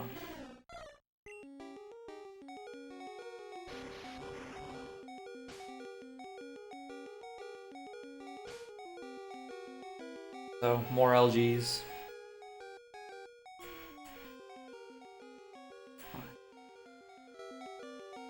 Growlithe. Again, if you flash Pokemon, you can move after an LG, and I'm going to talk to this guy. So, what just happened is, the game kind of thinks I'm still in a wild encounter, and then I triggered a battle. But because the game thinks I'm in a wild encounter, I can throw a Master Ball, and it thinks, oh, you're in a wild encounter and threw a Master Ball. That means it's over. And it just ends the battle.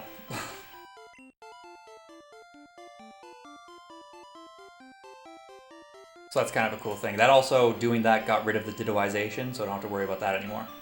So, normally if you flash 4 and you haven't set up an LG, the game crashes. But as long as you're on an LG tile, remember that picture I showed earlier, this one, as long as you have all these rules followed, and you're standing on it, that's an LG tile. If you flash 4 on an LG tile, the game doesn't crash. So, and when you flash 4, it actually puts you into the Jack state. So lots of places it's actually faster because if you use cancel, you have to go into the Pokemon menu and back out. But in lots of places, if you just flash 4, it's quicker and it puts you into the Jack state. And so we get into the guardhouse that way. What the hell do I do here? Right, Thunderstones. Boot. Cost 7, yeah. And we warp to Mount Moon, and Mount Moon just happens to be another LG. Or Trainer Fly, I mean. It's time for Mr. Mime. And then, because we're in Mount Moon, and we have a Golbat already, I'm also going to get a Zubat while I'm here.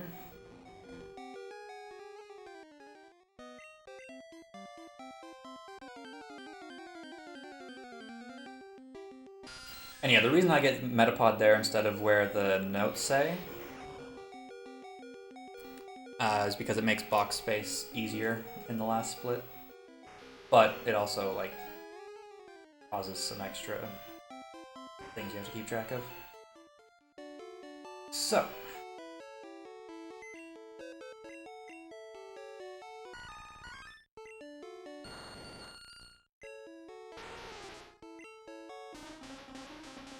This is why I didn't catch Spearow, because box space is a little tight in this box. So sometimes catching Spearow means you have a bit of issues with this. Whoops.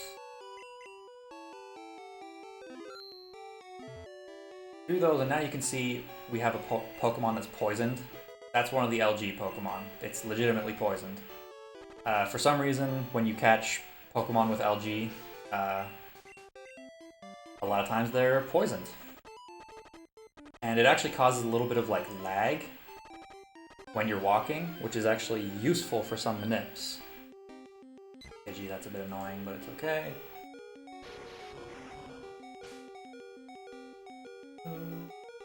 And you're gonna hear all the music gets glitchy and weird. That's because if you're in the LG state like this, if you're in the LG state like this and you move to a different map, the music gets all wonky. Get our Cubone. And so remember how I said after you do an LG, the next thing you encounter is a Ditto? Yeah, you can just throw a Master Ball and get a Ditto.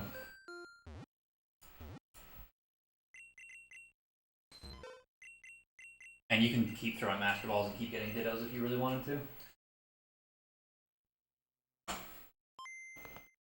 So this is a manip here where the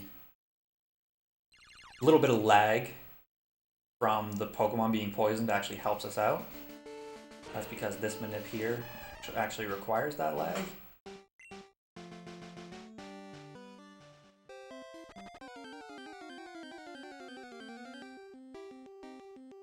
And here we go.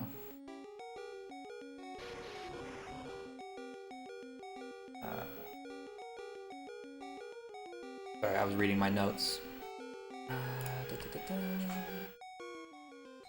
Got this Jigglypuff, and now we're gonna evolve stuff again.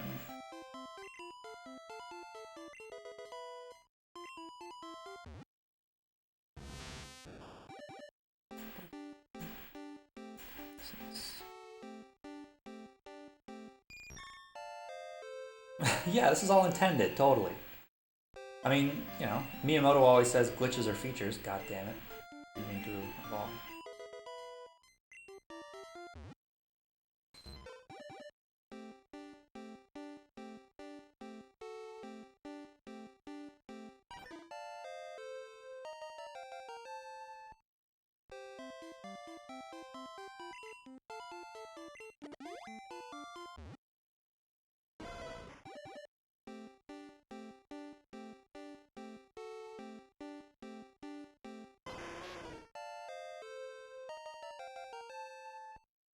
I'm gonna toss a bunch of these Firestones because they need to be a specific value for later.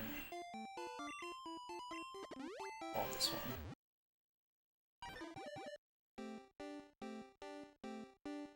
And I'll explain why I need that for later.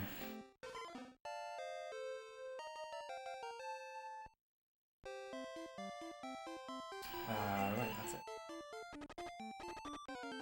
If I get a Spearow here, that'd be great. Okay, good. This is like the best place to get Spearow because this box, when you change away from it, is actually pretty empty still, so... And the other boxes that it could go into are usually pretty full by the end, so it's just more convenient to get it here.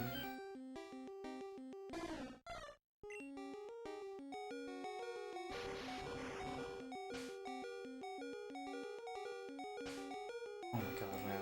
There I am.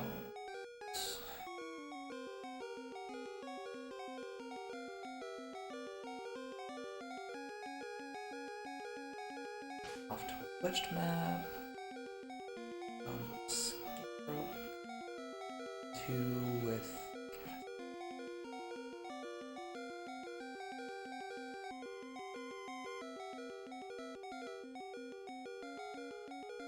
So here's our Ivysaur.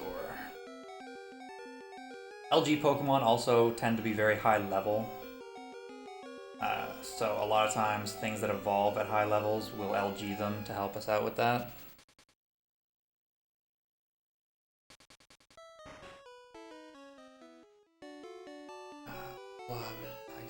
Right now go up.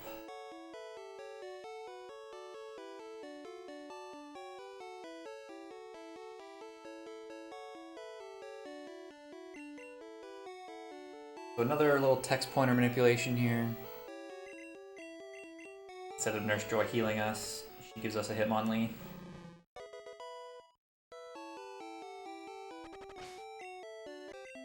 And again, we have this sort of, if I walk too far right, the game will crash.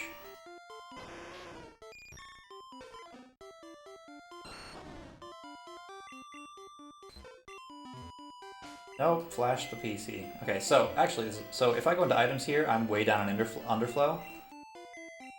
But if I, come on, if I flash A's PC, which is the item storage in the PC, and back out, it puts me all the way back up to the top.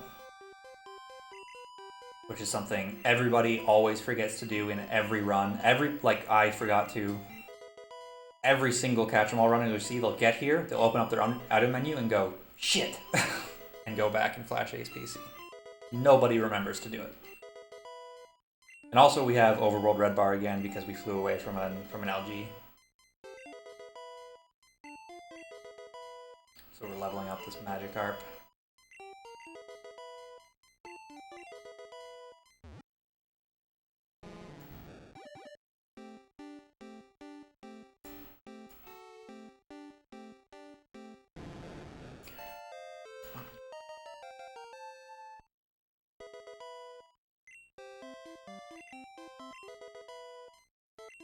You never forgot it? I don't believe you.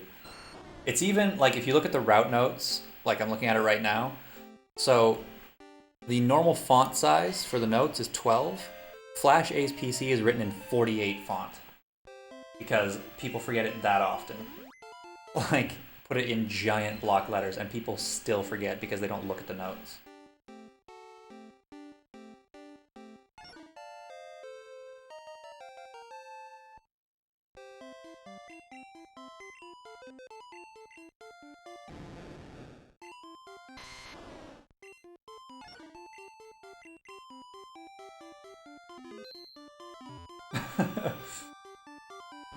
So now we're in Forest again, just warping around, messing with that slot in Underflow. Viridian Forest has a terrible encounter rate, so you're usually sitting around looking for encounters for forever. Caterpie's good.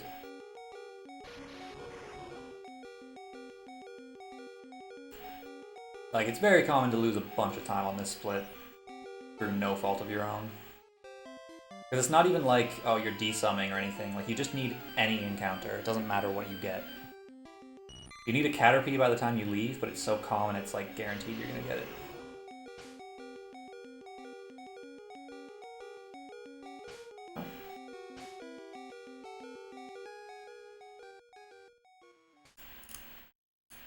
Come on. So we're not gonna reset here. So like earlier, I can use 4, generate an encounter. This Metapod, if I was to catch it, would be Ditto. Actually, it doesn't look like it was Ditto.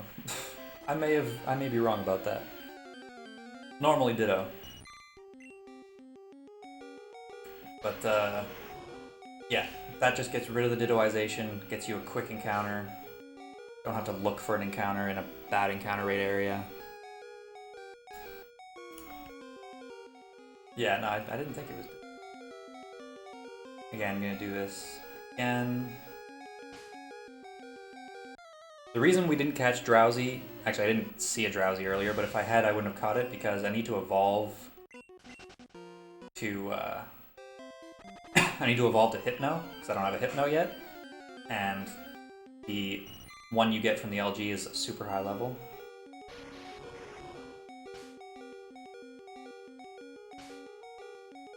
What the hell do I do? Oh my god, I've already forgotten everything. Pokédolls.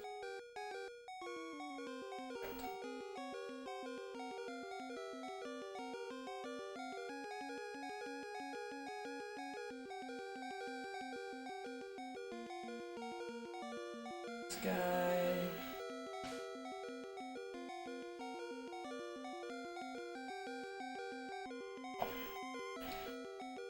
So this Pokemon I just caught, his name's M.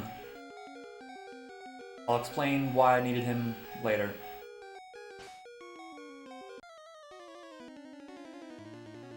It is a Metapod? Yeah, okay. See, this one's poisoned and has like ridiculous amounts of health. That's a Ditto. So as you can see, the map here is really glitched out, but the game still thinks I'm in Viridian Forest. So these grass tiles have the same encounter rate, and when you get an encounter, it's the same slots. Would you give me an encounter, please?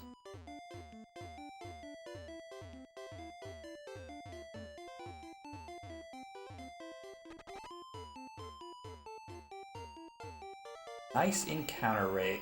This is forest sucks. I hate the forest. I feel like a Metapod.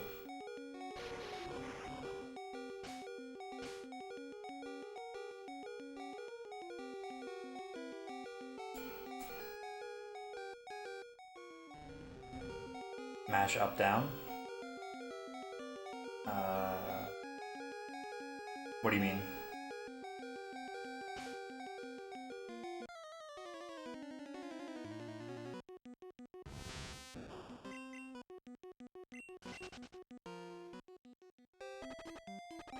Like this? I'm just doing this.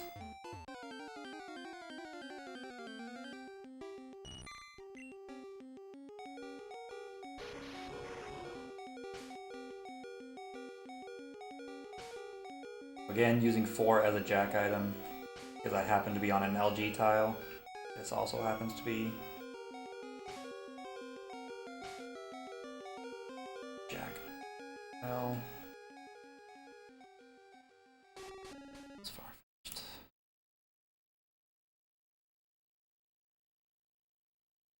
Oh yeah, I'm just like mashing like crazy on the down button with my thumb. I'm just doing it super fast.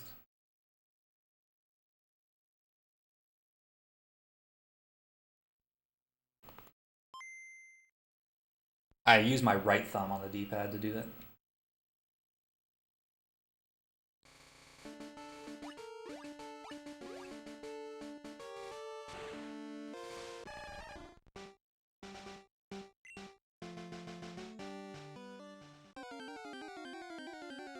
So we get our Weedle here. Manip that because Weedle's actually, I think it's a 5% encounter here.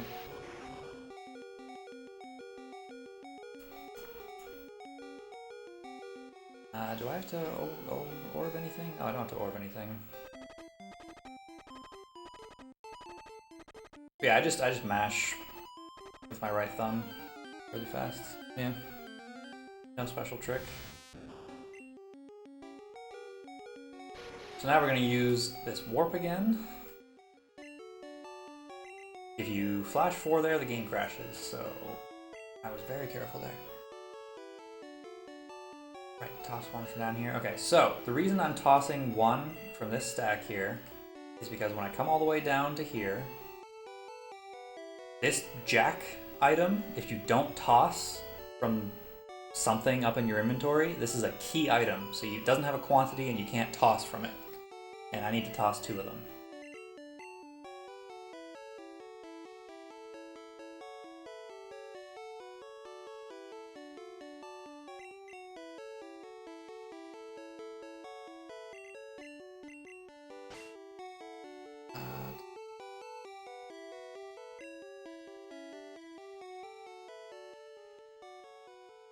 And that's the original jack item that had that glitch effect that now refers to lots of different items.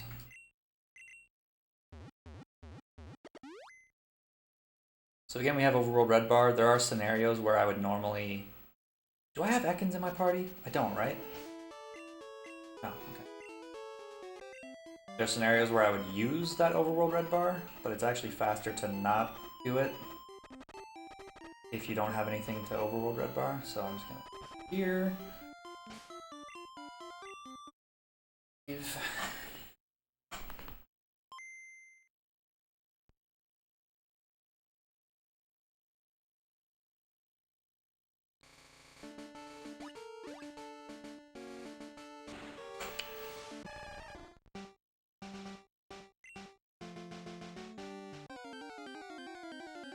I forgot to mark something because the game says I have 81 and I have 80 on my thing. It's annoying. Oh, Aerodactyl. What the? I don't have Kabutops. I do have Aerodactyl, and I'm still missing a Pokemon. Figured out while I'm evolving stuff. So I need to evolve things here. Electabuzz, thank you.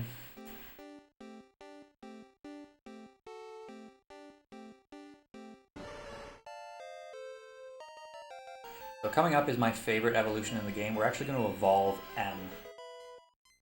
For a very specific reason.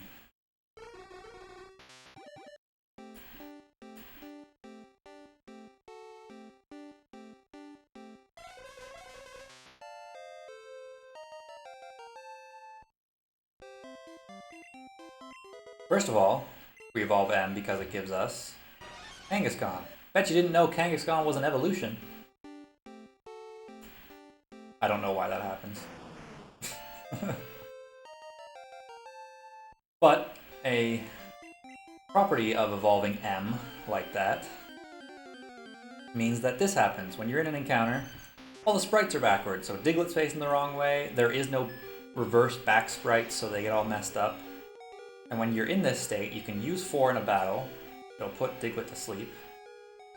And use a Master Ball, and now it's a Horsey. That one I'm not totally clear on why that works either. Something something TM Trainer, something something Underflow, something something Horsey.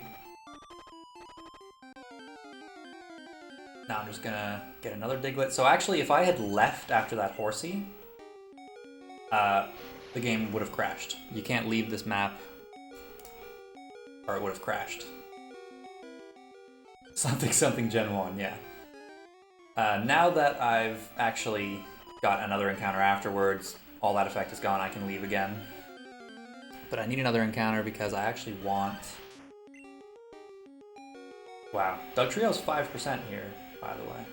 What do I want to do here? Right, so... LG... So when you LG, you can get another encounter before you leave the area. Doesn't actually matter, just wastes time. I'm gonna leave. Music's gonna get all weird.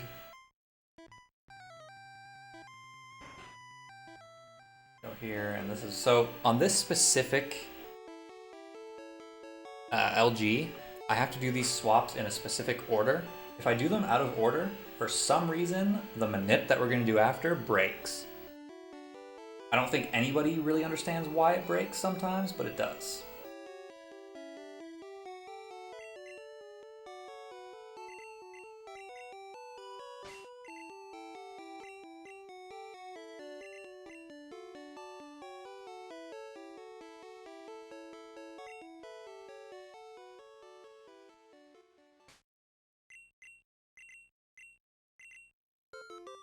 Fingers crossed I don't get IGT'd. Yeah, well, I might do the backup. Might show off the backup if I get IGT'd.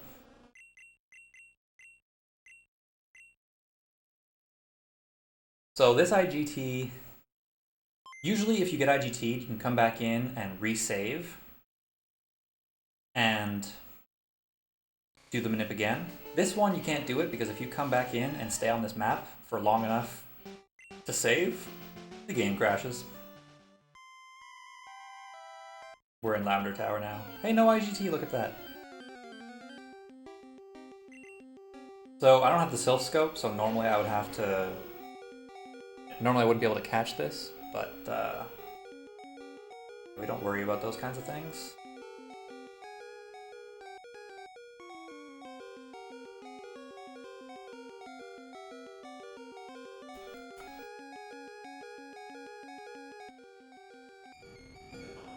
Okay, so what just happened there, first of all, I swapped around stuff so I could catch the Ghastly without having the Sylph Scope, but also, that Ghastly has perfect special, so that I get a specific encounter after this, but also, there's a glitch called Crazy Warp.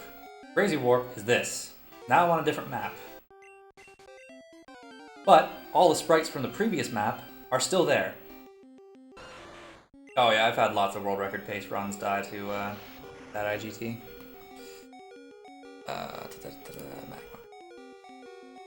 So all the sprites are still on the map. But they don't do the same thing as they did before. I'm gonna talk to this ball. And it gives me an encounter. And it's a Gengar. A level 0 Gengar. Don't ask me why all this happens. I'm just a monkey pushing buttons. But it works. Also, I'm gonna show off a little something here. These balls are spinners. There he goes, it saw me. Sometimes it'll see you right away when you go down, sometimes it waits for a little bit. That was actually kind of quick. But yeah, those balls... Spinners don't exist in Gen 1, but unless you glitch them into the game.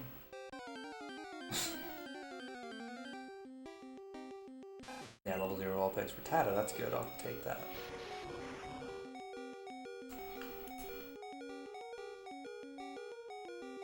We're gonna catch another level 0 down here, just you wait. This one almost always sees me. Yeah, there you go. I think it's just pointing up most of the time. Level 0 Firo.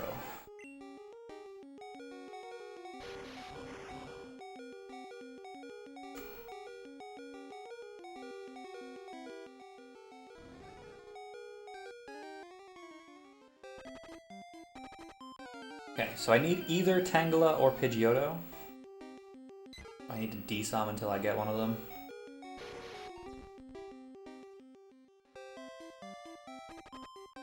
That could be a late Tangela. Pidgey. 21. How is that the 21? Okay, whatever. That's close. Pidgeotto, good. That's the one I'd rather get. Pidgeotto Manip sucks.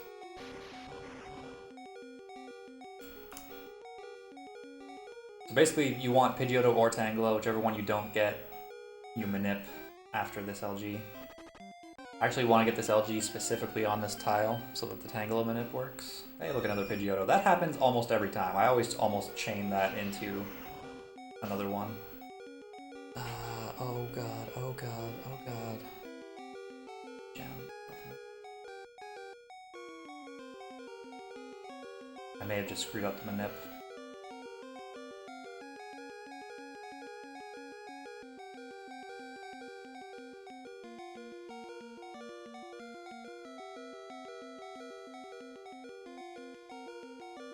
No, I didn't, because I didn't switch the map yet, so it should still be okay, actually. Yep, I'm still on a bike.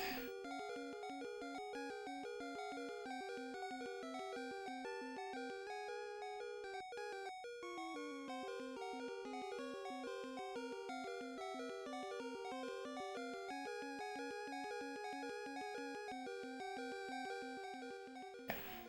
Tentacle.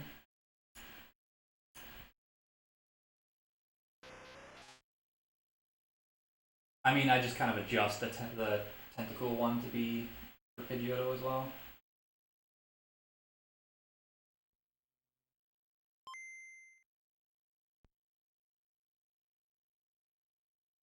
But yeah, it would be useful to have one that just included both of them.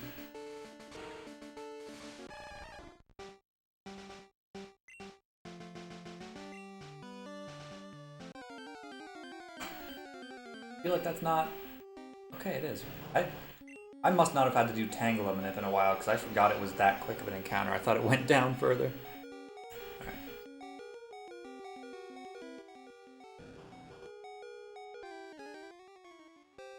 So, you can get the encounter for this on any tile, because the map resets to put you on the correct tile. One of the unique ones where that happens. Oh my god. Past them.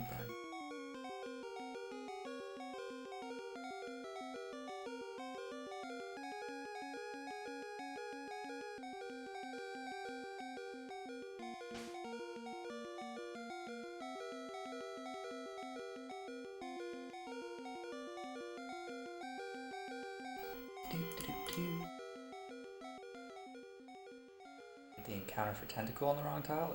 I got the encounter for Tentacle on the right tile.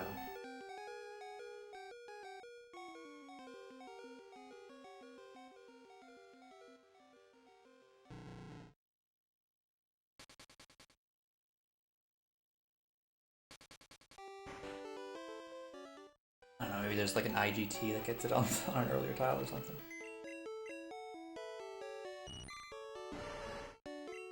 Two at a time, cool. Piccolo.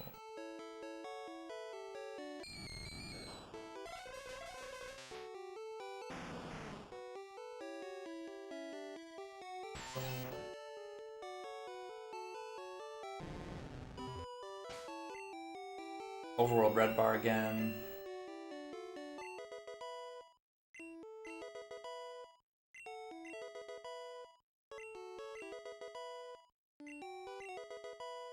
It assumes I moved when I went into the Pokemon menu.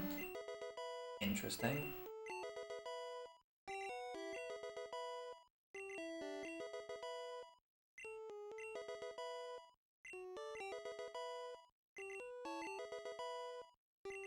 Alright, I guess because it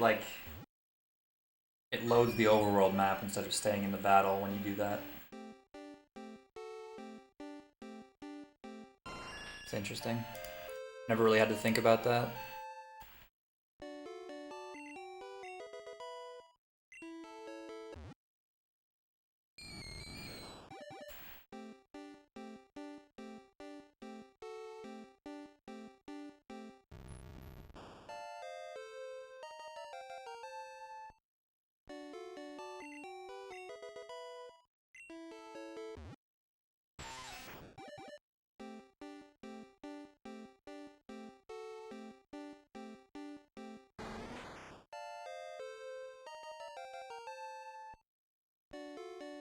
Unfortunately, you kind of have to just tank the slow rare candies to evolve to Beedrill. There are some scenarios where you don't, but I didn't get Weedle at a good time. Okay, so how many have you ate? 1, 2, 3, 4, 5, 6. So the last two would be 2 extras. The last two would be Squirtle and Vulpix.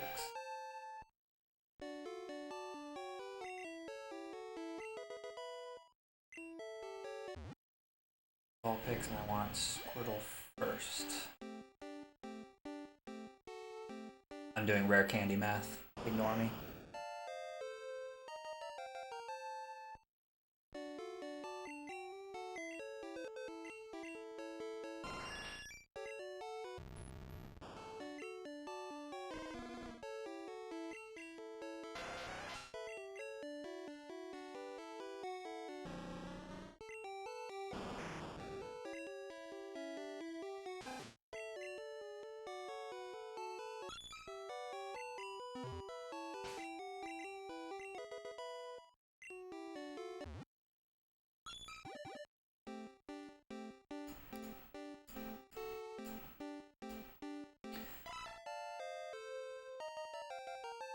So this is another sort of variation in the notes. You wouldn't really have to keep track of how many rare candies you have, but I used the stack at the bottom. There's a stack of rare candies at the very bottom that you need a specific quantity of for a warp that we're going to do. And normally, like way earlier when we were doing box 2 to warp to Cerulean,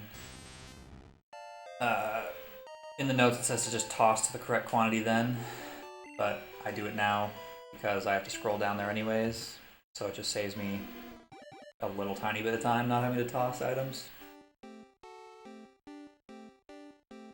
And I just used them to evolve the last thing in this box.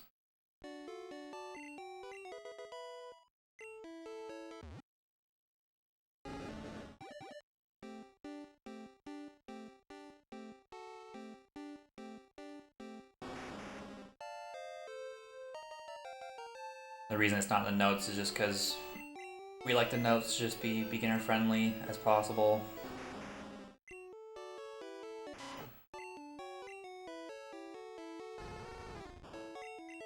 Oh, I wanted Squirtle first. I always mess that up.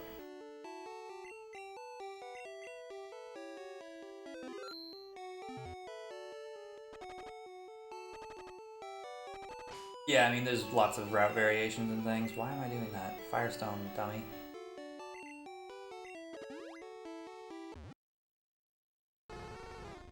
But we try to have the notes be as little route variation as possible. So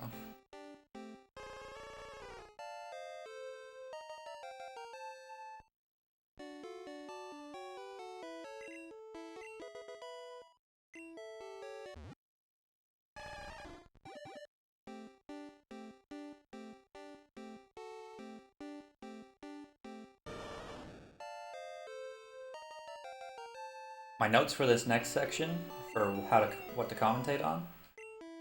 It's Victory Road, and the only point is manips suck. Because the manips in this section suck. They're all terrible.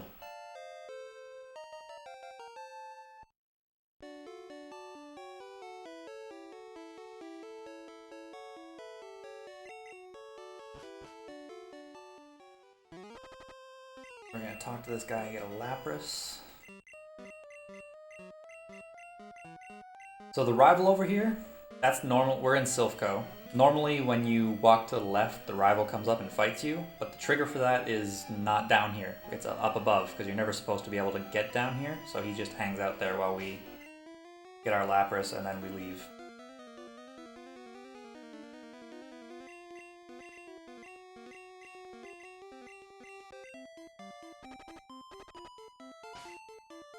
So we just did another connections warp there. We changed the route that was above us to Victory Road, so we just went to Victory Road.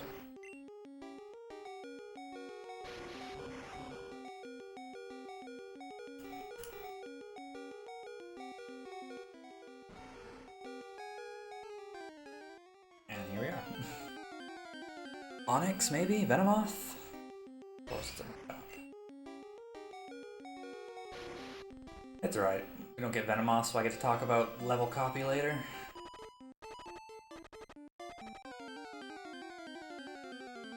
So we want a bunch of things here. Most of them are pretty common. There is desum, but for the most part, you really hope you don't have to desum here.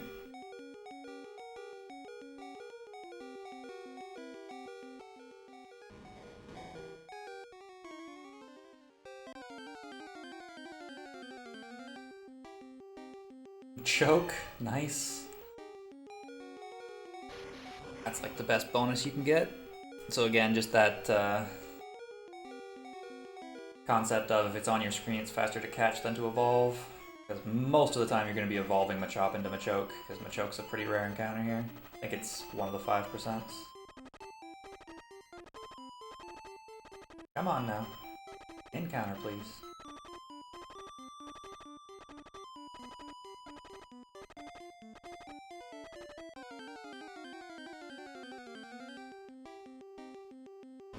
Onyx.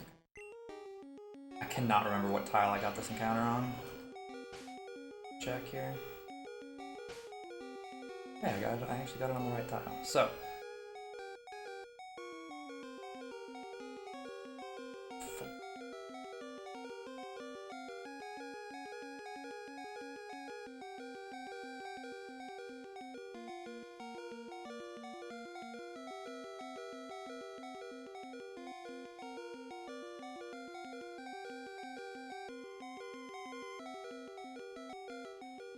And here is Mew.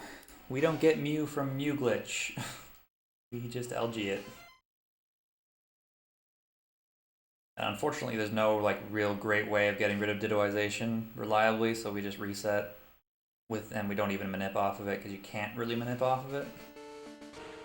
In fact, actually, you can't manip off of it for various reasons, which I won't go into.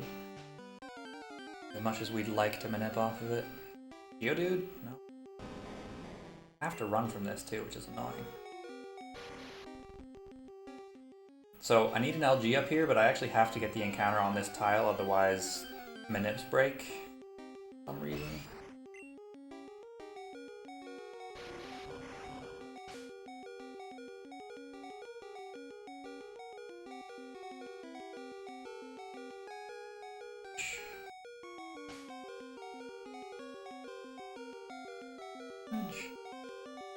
Oh, I swap with dogs.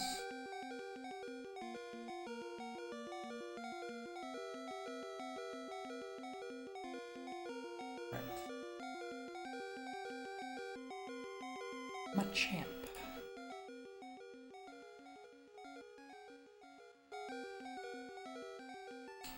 Yeah, I mean, it's just weird.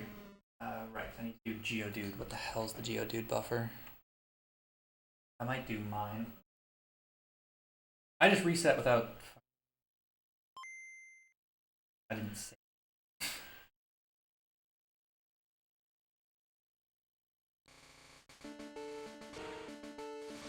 Did I save? Did I save? My brain has turned to mush. No, I didn't save. Okay. I don't have my champ yet.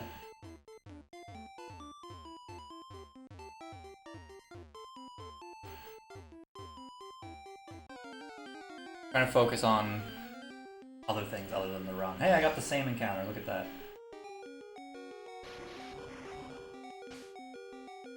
Try this again.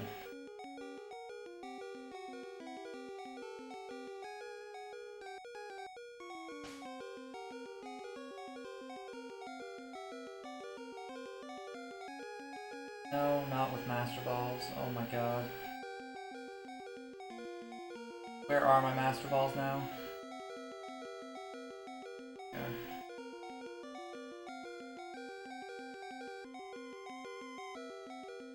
What am I doing? Leaf Stone. Oh. Jesus. Yeah, Geodude's the 2-flash one, which is the worst one. I'm gonna try it once. And if I don't get it, then I'll do the easier one.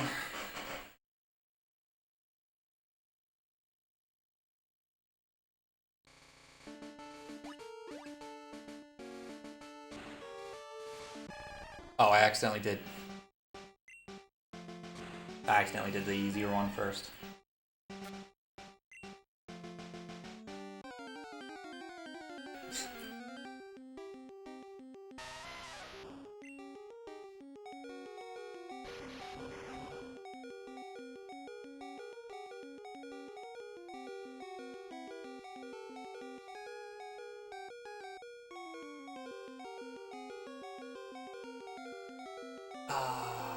God. Why do I even in actual runs, I always forget what I'm supposed to do here. Paralyze heat.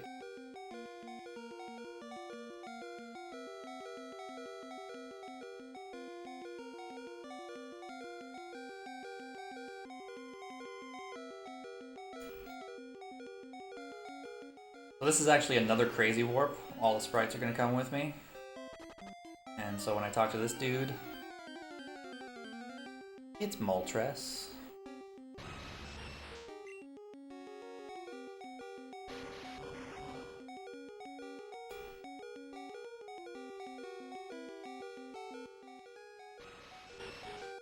Do I need anything here? No, I don't need anything here. And then this ball is coughing. So same thing that happened when we left Lavender Tower. Sprites came with us, but they didn't do the same things. It's another crazy warp.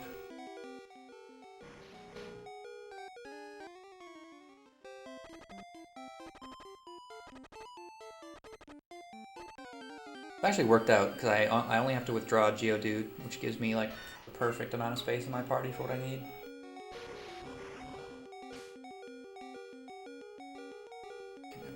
Firestone in inventory, I know that.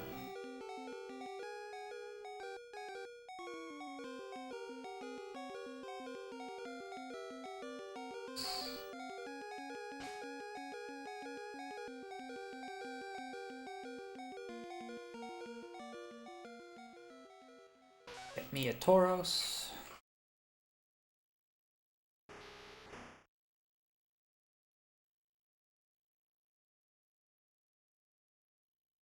By the way. So another thing that gets rid of Dittoization is if you get given a gift Pokemon when you have a full party, the Dittoization goes away.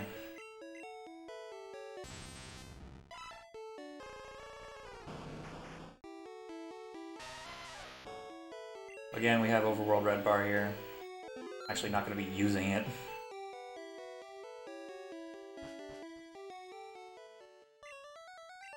No, not Master Ball, I always forget that. So we're going to go into the game corner, and one of the things we did in PC Underflow way back at the start of the run was we gave ourselves a bunch of coins.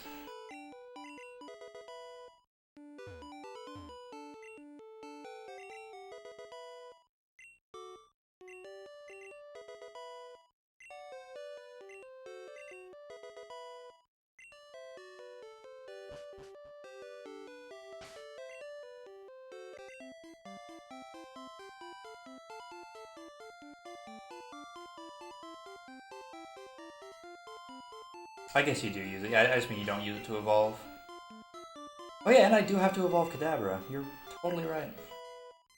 I almost never have to evolve Kadabra there. I usually hang around and and catch Kadabra.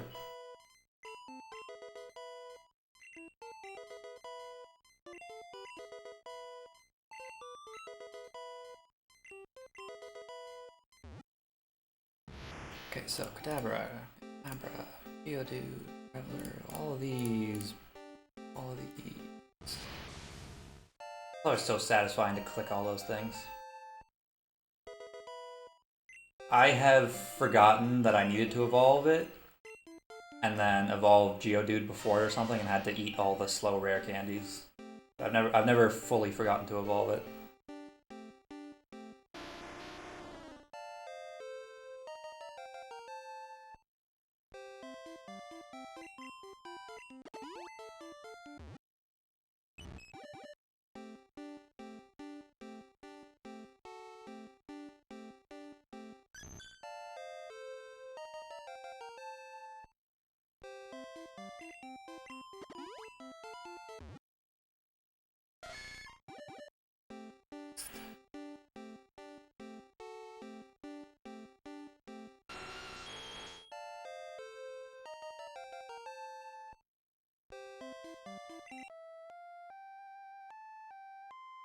Yeah, it's Machop.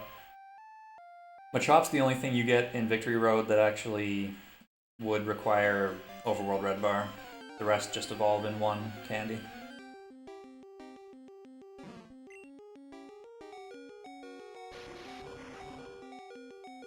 There have been runners in Kizaron who have run from the Snorlax when doing 151.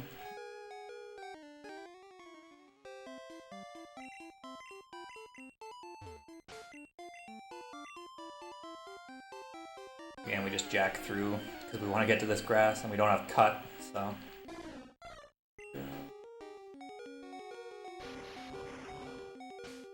So this Rhyhorn was actually found by a friend of mine. He was in the chat earlier. Mr. Mean Mustache.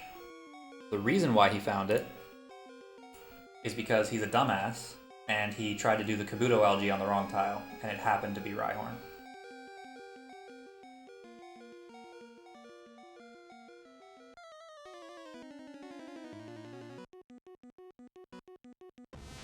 Yeah, also I think at Mr. Mime it says catch the Mr. Mime Shivu, because Shivu, who used to run this game, box fulled on like insanely good pace on a Mr. Mime once.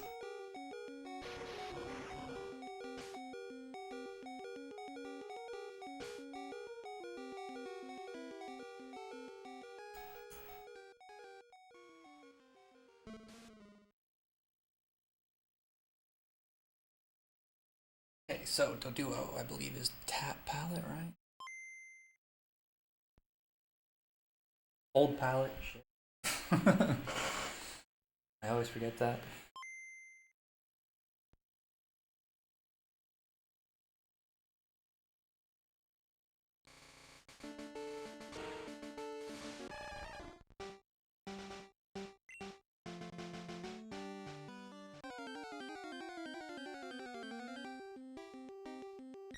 Yeah.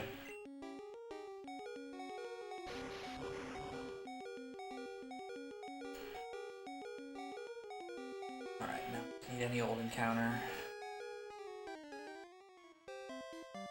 Okay, so I don't have Venomoth yet. And Venonat, normally when you LG it, would have a pretty low level. So what we do is we flash 4 on this tile, which is the Hitmonchan tile. There's a Hitmonchan LG here.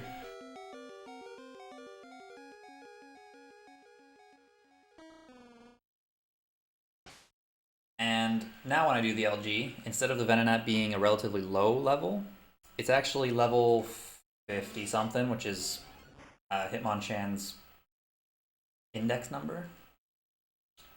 So it copies the level of the previous LG Pokemon. And now when I evolve to Venomoth, it's only one It's only one candy.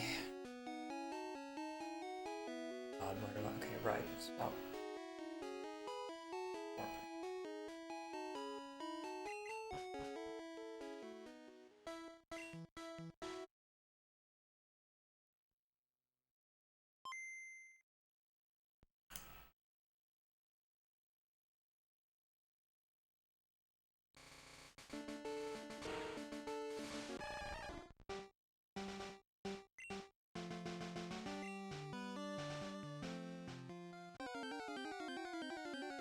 Yeah, so where I had in Victory Road, my only note for commentary was Manips suck. My only note for Seafoam is DSUM sucks. So on those little DSUM charts, on both floors that we're going to, the two things that we need, their slots alternate. So on this one it goes, I can't remember which way around it is, but it goes Seal Psyduck, Seal Psyduck. So trying to manip and hit one of those is really annoying. I don't know why the hell I just ran from that. Again, my brain turning to mush. I was talking about DSUM, so I started to go DSUM.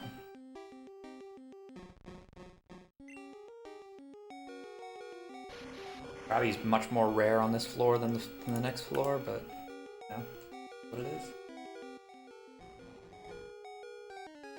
And like, it's almost not even worth DSUMing off a catch on this one, because it's like, wow, if I just caught the seal, I wouldn't have to DSUM at all.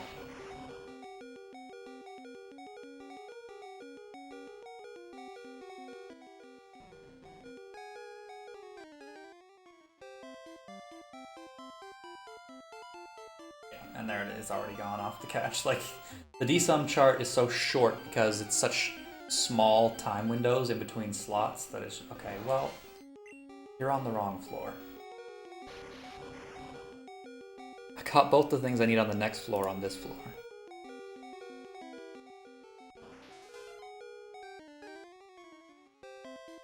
That happens to me really often for some reason. I get Staryu and Krabby on this floor.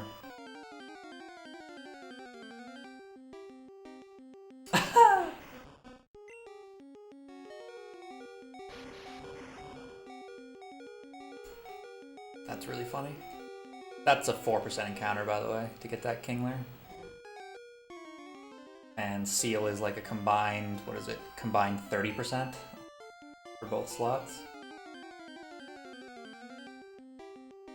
I got it. Yeah, it would be pretty crazy on a real run if I got this Seafoam.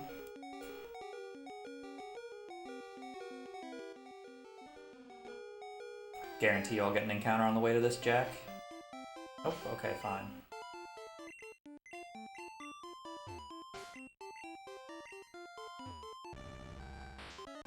Really funny if you still need something at this point, because there's a legendary bird next to you and you're going back and forth. Going like, no, hold on, Articuno, I just need to find a little crab before I catch you.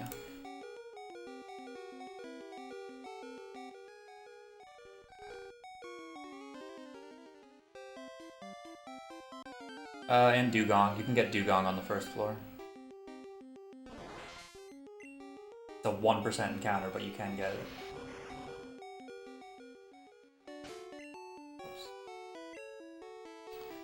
Right.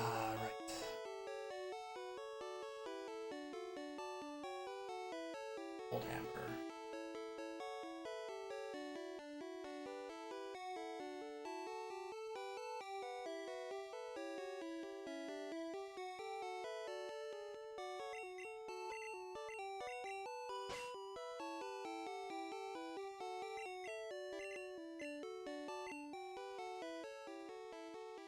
Jinx.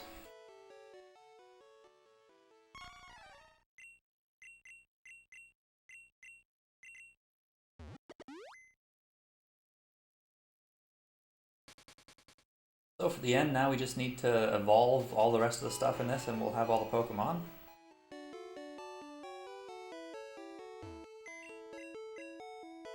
Don't need Electrode or Zapdos anymore, so we get rid of them.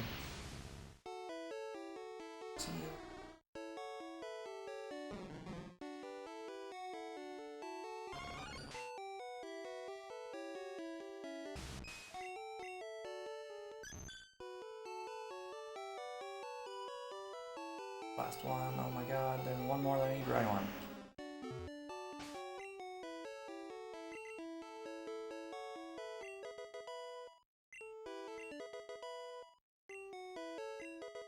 God damn it, I always forget which one's 34 and which one's 33. Oh well, it's one rare candy.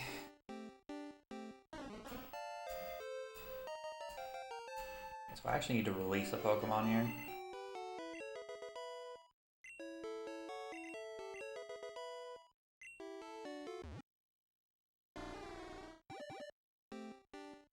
So yeah, I mean, this is pretty much it. There's one last glitch at the very end.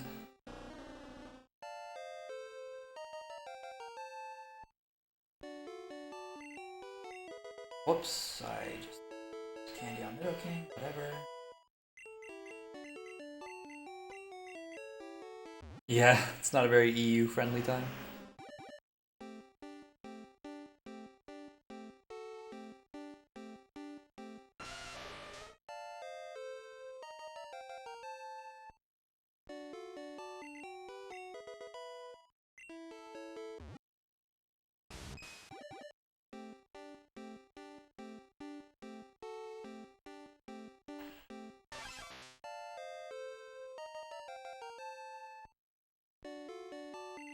Yeah, you definitely brought up a few things I probably would have forgotten.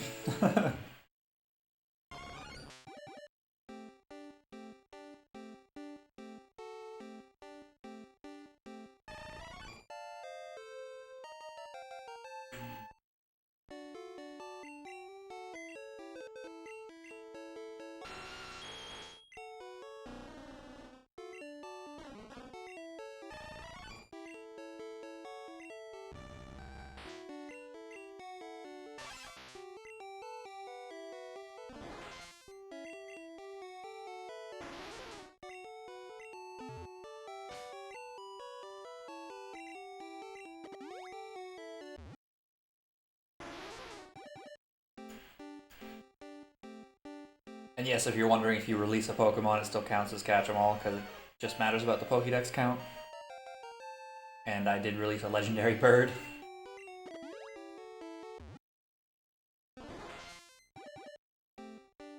I am going to check to make sure I've got all 151. Real quick.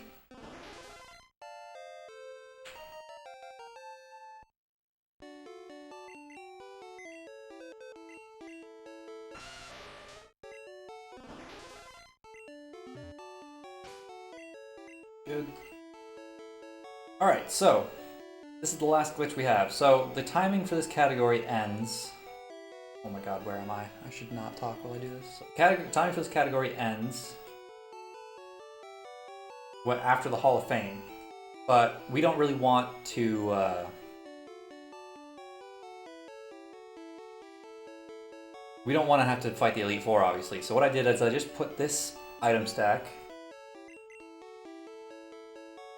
toss it to a specific value. Now, remember, connections changes the map above you. So if I walk up now,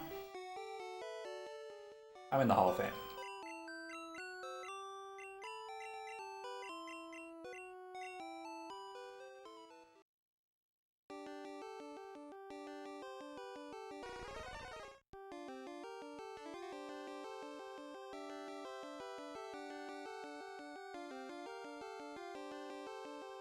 And our money is space 5, space 3. That's how much money we have. And that would be time, as soon as it fades to white.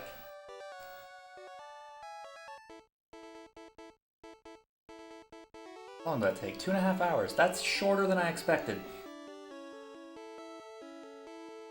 I was thinking that was probably going to be like 3 hours. So that's not too bad. So yeah, I mean, obviously there is still lots more to the game. Like, the glitchless side of things has a whole bunch of extra tech you could talk about, and then even on the glitch side, there's like, you can go way in depth with everything. But I either lacked the knowledge or decided against going super detailed on a lot of stuff. But yeah, hopefully that was entertaining.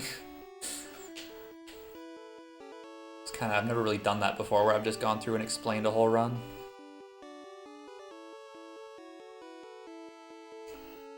Yeah. Fun for me at least, so hopefully you guys